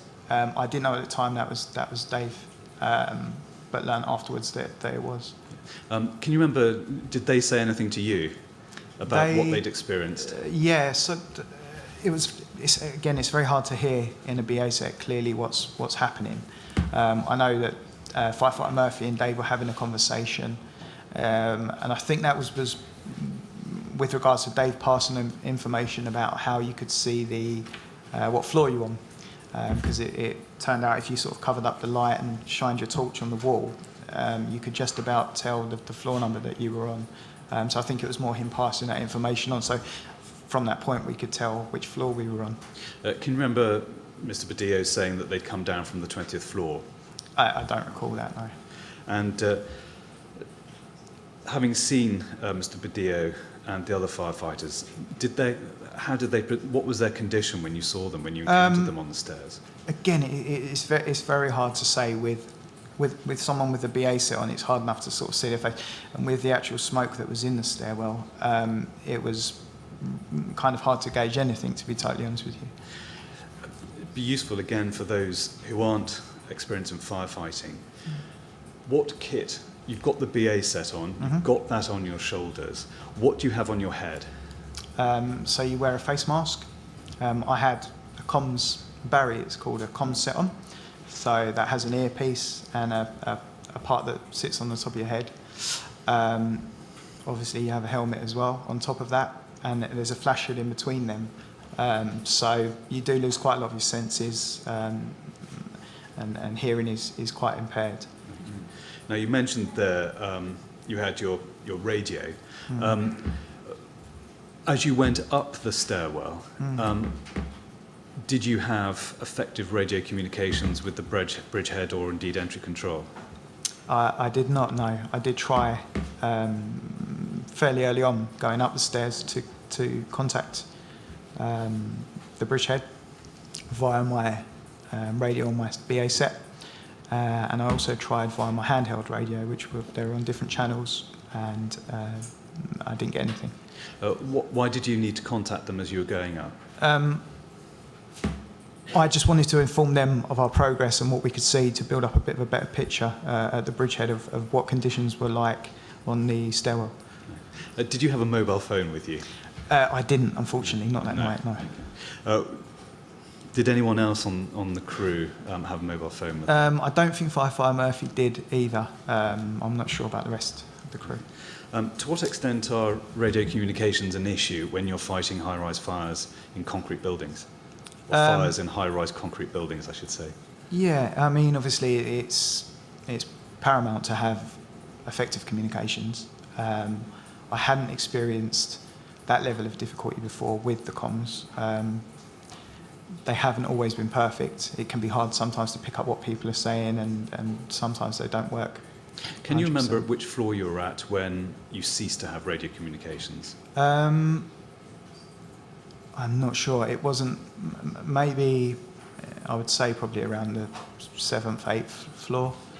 I think Mr. Murphy said 5th floor from memory serves right. Yeah. It could be that. Quite possibly, yeah. Okay, thank you.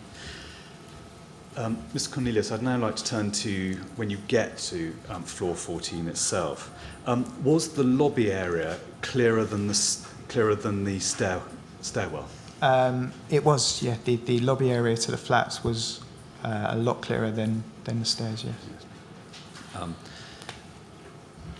You carried out the search of floor 14, and what method of search did you employ once you got into the lobby area of floor 14?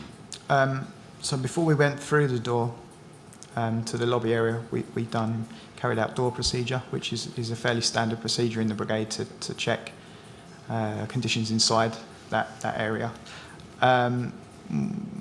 Once we got through the door, we saw that it was clearer, and before we went in, me and Firefighter Murphy decided to follow the left-hand wall. Firefighter Murphy went first, and I followed him. And the first flat that we came to on the left-hand wall was flat 111 that we were tasked originally to go to. Okay. And you found a gentleman in there. How would you describe his physical condition when you found him? The gentleman was conscious and breathing. Not in a great condition because he looked like he had taken in quite a lot of smoke. He had sort of soot around his nose and mouth and face, and was coughing quite a lot.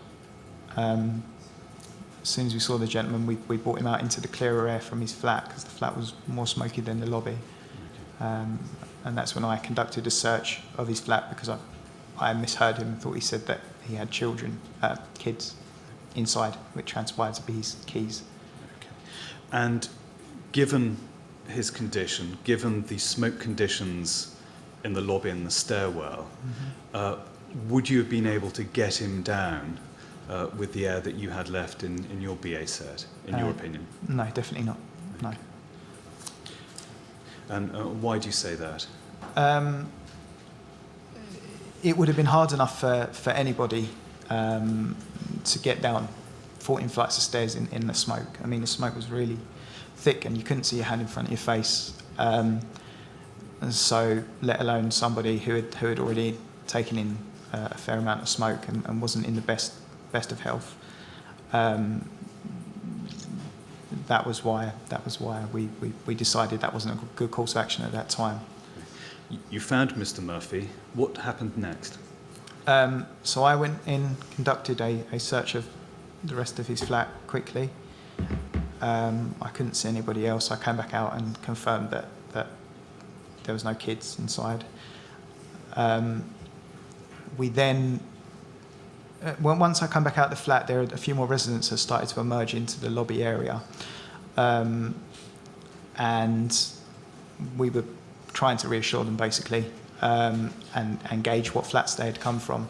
So we continued sort of a systematic search of all the other flats, knocking on the doors, trying to see who was in and not. So you went from flat 111, you went to 112, 113, 114 and 115, is that right? That's correct. Did Mr. Murphy at any time go into flat 112, do you remember? I think we may have led Mr. Murphy into 112 to take him out of the smoke. There was more smoke in the lobby area than in flat 112. So initially there was, I believe, 2 gentlemen in there, and we put Mr. Murphy in with them too. And how long was Mr. Murphy within flat 112? Can you remember? I'm not sure time exactly. Probably a few minutes. And at this stage, just for the avoidance of doubt, were you able to have any radio contact with the Bridgehead? I tried constantly to contact the Bridgehead, anyone downstairs, telling them that we needed second sets and what we had found, and that we wasn't going to be able to bring the people down the stairs. And this is on both of my radios, and firefighter Murphy tried as well, but at no point we had anything. I didn't hear any sort of chatter over the radio or anything at all. One question that's arisen is, what difference would radio contact have made for you at that stage?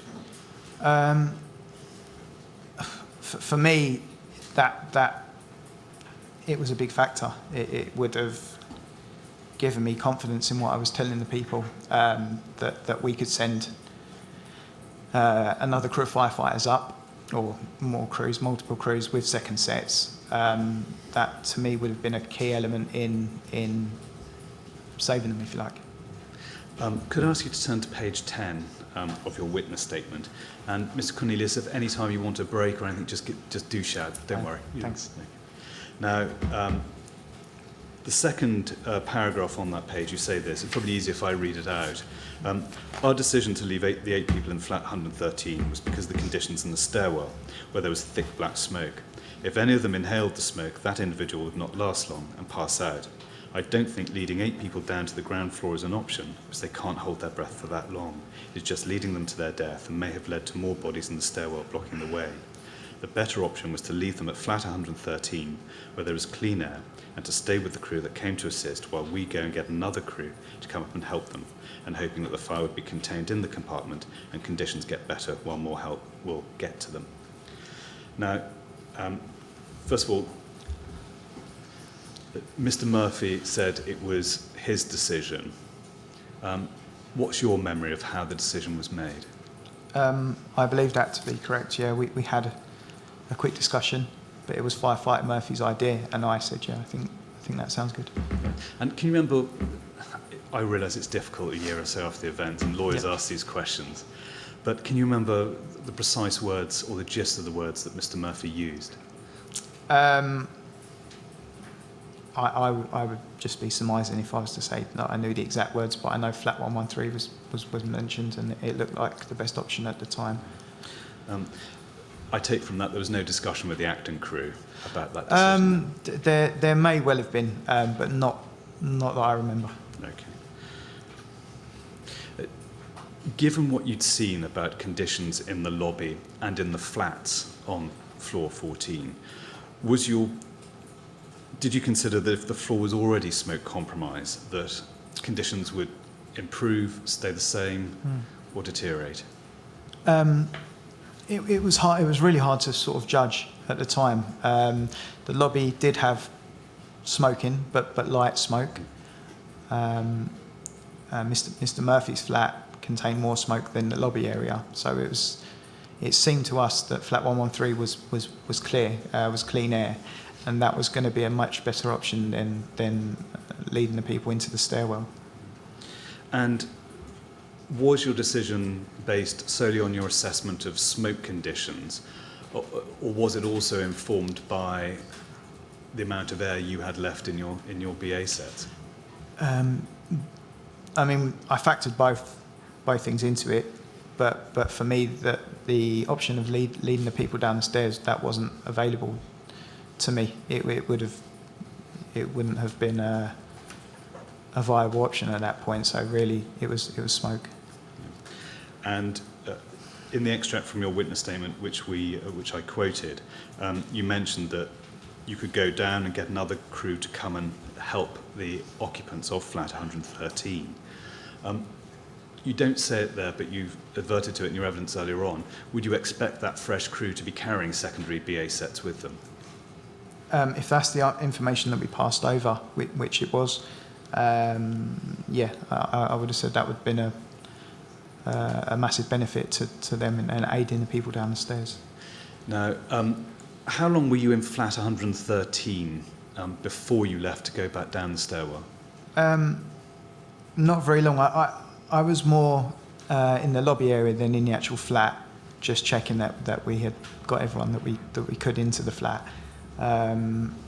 So I was probably in the doorway of the flat for not a long time, and I just tried to reassure the residents that we weren't going and leaving them, that we were going down to get more crews up with second sets, and that we're doing our best. As you were ensuring that you had everyone you could, did you carry out a head count to count how many people were going into flat 113? Personally, no, but it had been mentioned by firefighter Murphy that there was 8 people, so we went with that at the time. Were you talking to the residents as they were going from the lobby into flat 113? I was, yeah. Yes. And could you hear what firefighter Murphy was saying to them? Because I think it's right in saying he was within the flat. Yeah, I could tell he was having a conversation. As I understand it, he was reaffirming the same sort of thing as what I was saying. And we did give advice to the people to close the door and to put bedding at the bottom of the door and to keep as far away from the door and the smoke as they could at that time. And what was the distance between you and Mr. Murphy whilst you were standing in the lobby and he was in flat maybe 113? 3 or 4 meters, yeah. And how clearly were you able to hear what he was saying to the occupants of flat 113? Not particularly clearly, no. So is it fair to say you were picking up the gist of what he was saying rather than... Yes. Did you know that the Acton crew had left flat 113 shortly after you did? I was not aware of that, no. Okay. Now, you intimated this earlier on. You say at page 11, and we can go to it if you want to, your witness statement, that the absence of communications with the Bridgehead made you feel that you were on your own and it was scary. Is that a fair summary of how you felt at the time? Yeah, it left you in a predicament, really, with the choice we had to make. So, yeah, I would say that's probably about right. And how did the absence of communication with the Bridgehead inform your decision to place the occupants of floor 14 in flat 113? Yeah, it pretty much left me with no other choice other than to do that. My concern then turned to getting down the stairs as quickly as possible to inform the Bridgehead and officers in charge of the situation, rather than hanging about and wasting any more time. Sorry, flowing on, it's not directly to do with floor 14, but it's a point you raised which is linked to BA equipment. Yeah. I think in your statement you consider it would be a good idea for everyone to be trained in the use of EDBA. Would you have made different decisions, do you think, on the night if you'd had EDBA available to you and you'd been trained in its use? Probably not. It would have probably given me a little bit more time to think. But I think probably without a second set, it would have been, without effective communications, it would have been the same outcome. Separate topic now, the question of lobby doors. Can you confirm that when you shut the door between the lobby and the stairs on the 14th floor, that this prevented smoke from entering the lobby from the stairwell? Yeah, that was how I understood it. I got through the door, shut it behind me straight away, as I didn't want the smoke contaminating the lobby area. It did seem to be fairly effective. Okay. Now turning to a separate topic, and that's you going back to the Bridgehead from floor 14. Can you remember how much air you had left as you left the lobby of floor 14? I'm not sure exactly. I know we'd done a gauge check and again tried to communicate this, which we couldn't. I'm not sure exactly how much air I had. Had the alarm sounded? Not that I recall. It may well have, but it was quite noisy in there. I don't remember if it did or didn't. Okay. You say it's quite noisy in there. What was causing the noise? What was it? There was people sort of dropping equipment, moving about. I suppose firefighting taking place. People trying to communicate with each other. via shouting and things like that. As you were going down the stairwell, did you encounter an evacuee being brought down by a firefighter? I did, yes. Okay. And was she assisted with a secondary BA set? I don't know if it was a secondary set or if it was a set that another firefighter had taken off themselves and placed over the casualty. I can't remember that clearly. You get back down to the Bridgehead. Who briefed Watch Manager O'Keefe on what you'd found? Both myself and firefighter Murphy, we took our face masks off first of all so we could communicate clearly, and we were pretty desperate to explain the situation and what happened. Starting with you, again, apologies for asking the question, but can you give us as much detail as you can of what you told Watch Manager O'Keefe? Yep, I certainly said where we had been, what floor, that we had found the initial flat, and then the number of residents that we had found and the flat that we had put them in, flat 113, and I also gave my opinion that we needed second sets up there and the conditions of the stairwell, because sending up another crew the same as us would have been fairly futile. We would have needed second sets to bring the people down. In terms of the number of people within flat 113, did you break it down to adults and children? I didn't, no, I just gave a total number. So, and what total did you give? 8. You overheard Mr. Murphy debrief Mr. O'Keefe. Yeah. Doing the best you can now, what is your memory of what Mr. Murphy told Mr. O'Keefe? Effectively the same as what I said. He may also have broken it down into sort of the ages and that, but yeah, he basically reiterated the same as what I did. Do you remember whether the Acton crew had reached the Bridgehead ahead of you or not? I didn't know. The last I saw of the Acton crew, to my understanding, was when we left the 14th floor and they were still there. I don't remember them after that. Okay. Paul, could you pull up a Met document, 000-18749?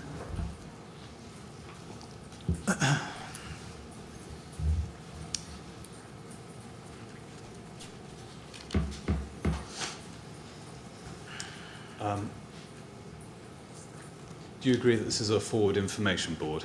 It is, yes. Do you remember seeing it at the Bridgehead on your return from floor 14? I don't remember seeing that at all on the night. Okay. And so just to complete the questions, looking at the top bit of that photograph, you'll see 113, 8 people, 14th floor. Do you remember that being written on a board at the Bridgehead? No. Now, could I ask Paul to pull up another Met document, which is Met 000-13074.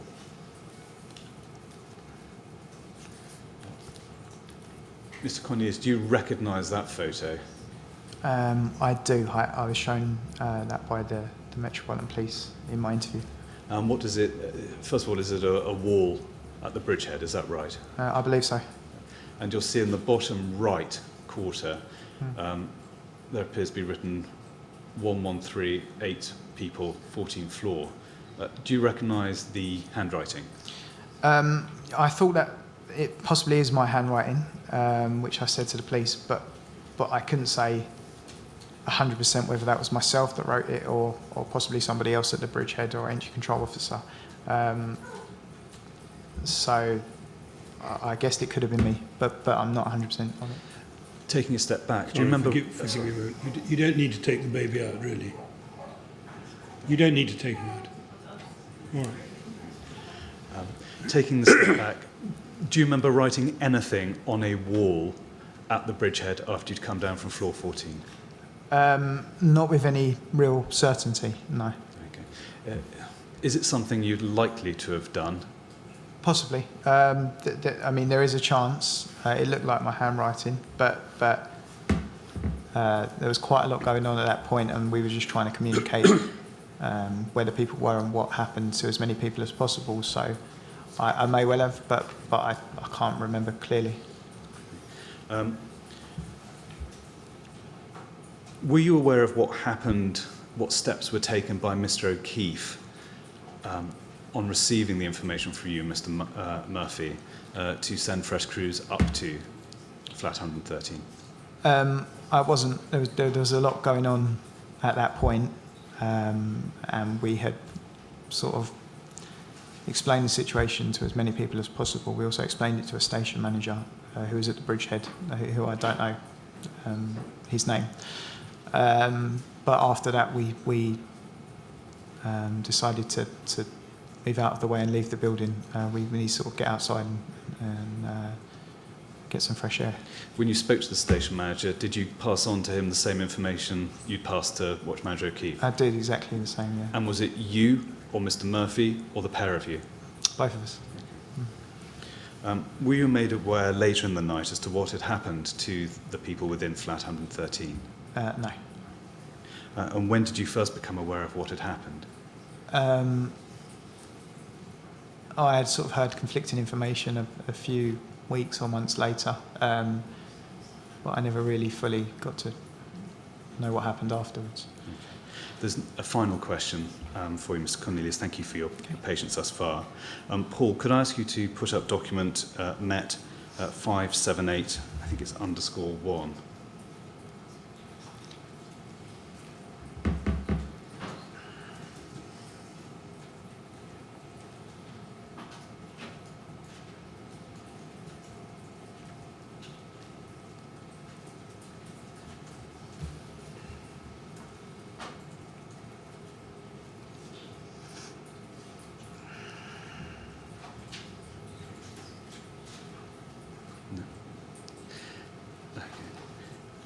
Mr. Cornelius, it might be there appear to be reference-related issues this morning. I've got no further questions beyond this final one, so that might be an opportune moment for us to try and rectify Yes, it might said reference problems. Right. And if I could ask you to rise here for 5 minutes. Okay. Yeah. Well, we'll take a short break now. Maybe there are some more questions. Well, it sounds as though there'll certainly be one more That's question. fine. And then we'll see how we get on. Please don't talk to anyone about your evidence while you're out of the room. And should we say 1:45? Yes, or sooner. Well, all right. They'll come back as soon as they tell us they're ready Okay. to see us. No All problem. right? You'd like to go with the usher then, please?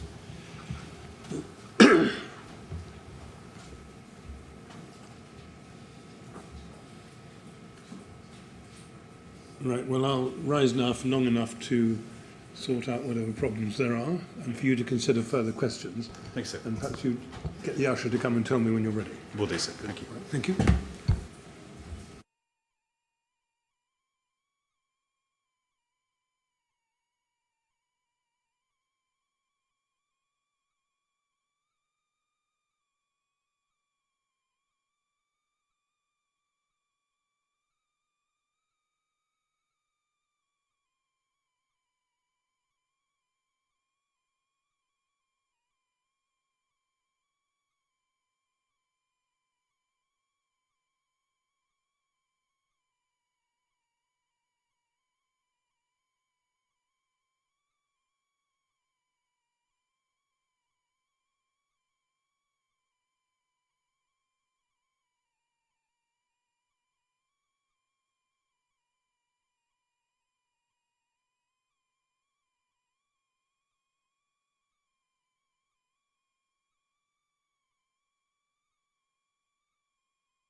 Yes, Mr. Kinnear, have we managed to sort out Yes, the technical problem? Mr. Weatherby was very kind in pointing out it was entirely my error.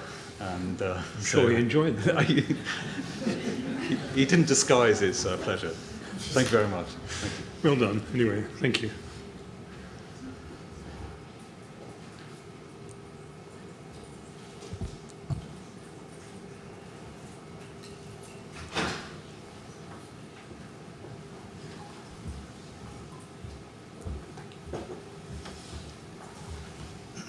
Right, Mr. Cornelius, I think just perhaps a few questions. Okay. Mr. Cornelius, as the Chair said, just a few more questions. First of all, had you known the full extent of the fire and the conditions within the stairwell, would you have considered immediate evacuation of the entirety of the 14th floor was necessary? I wouldn't have been able to judge it at that point. It would have been hard for me to say until I actually reached the 14th floor of what to do.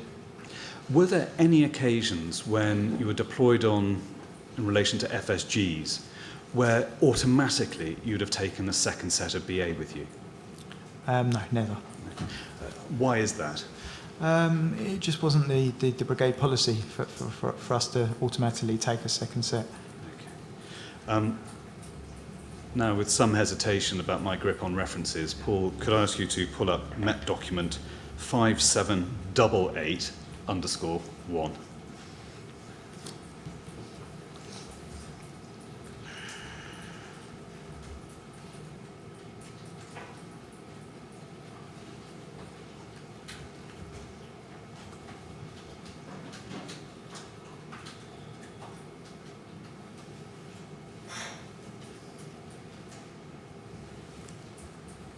There we go. Now, this shows 17th floor, and you see an FSG written on the wall next to 113 on the left-hand side. And Paul will magnify that for you. Yep. And then you can see just slightly to the left of 113, you have 17th floor, looks like 142 FSG. And then below 113 encircled, you have 8 people. Can you remember whether this was on the wall at the Bridgehead at the time you debriefed about flat 113? And by that, in particular, the record in relation to the 17th floor? I don't recall seeing that at all. I know there was writing on the wall, but as what it read, I didn't stop to look at it. Thank you. Mr. Cornelius, those are all the questions I have for you today. But the final thing leaves me to say thank you very much for your help. It's been very much appreciated. Yes, well, I'll add to that my own thanks, Mr. Cornelius. It's really helpful to hear from people like yourself who are in the tower about conditions at different stages. So we're very grateful to you for coming to tell us. Thank you very much. And now you're free to go. Cheers.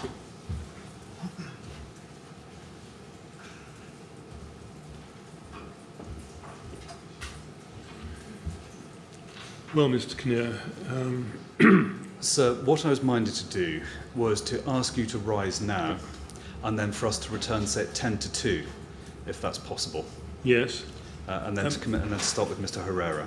Are we getting slightly behind the timetable? No, he says, maybe false Said with certainty and confidence, assurance. anyway. But no, we're not. I think the next witness will take perhaps longer than the balance of the 3, but we remain on course to finish at 4:30. Very good. Thank you you. very much. Right, 10 to 2 then, please. Thank you.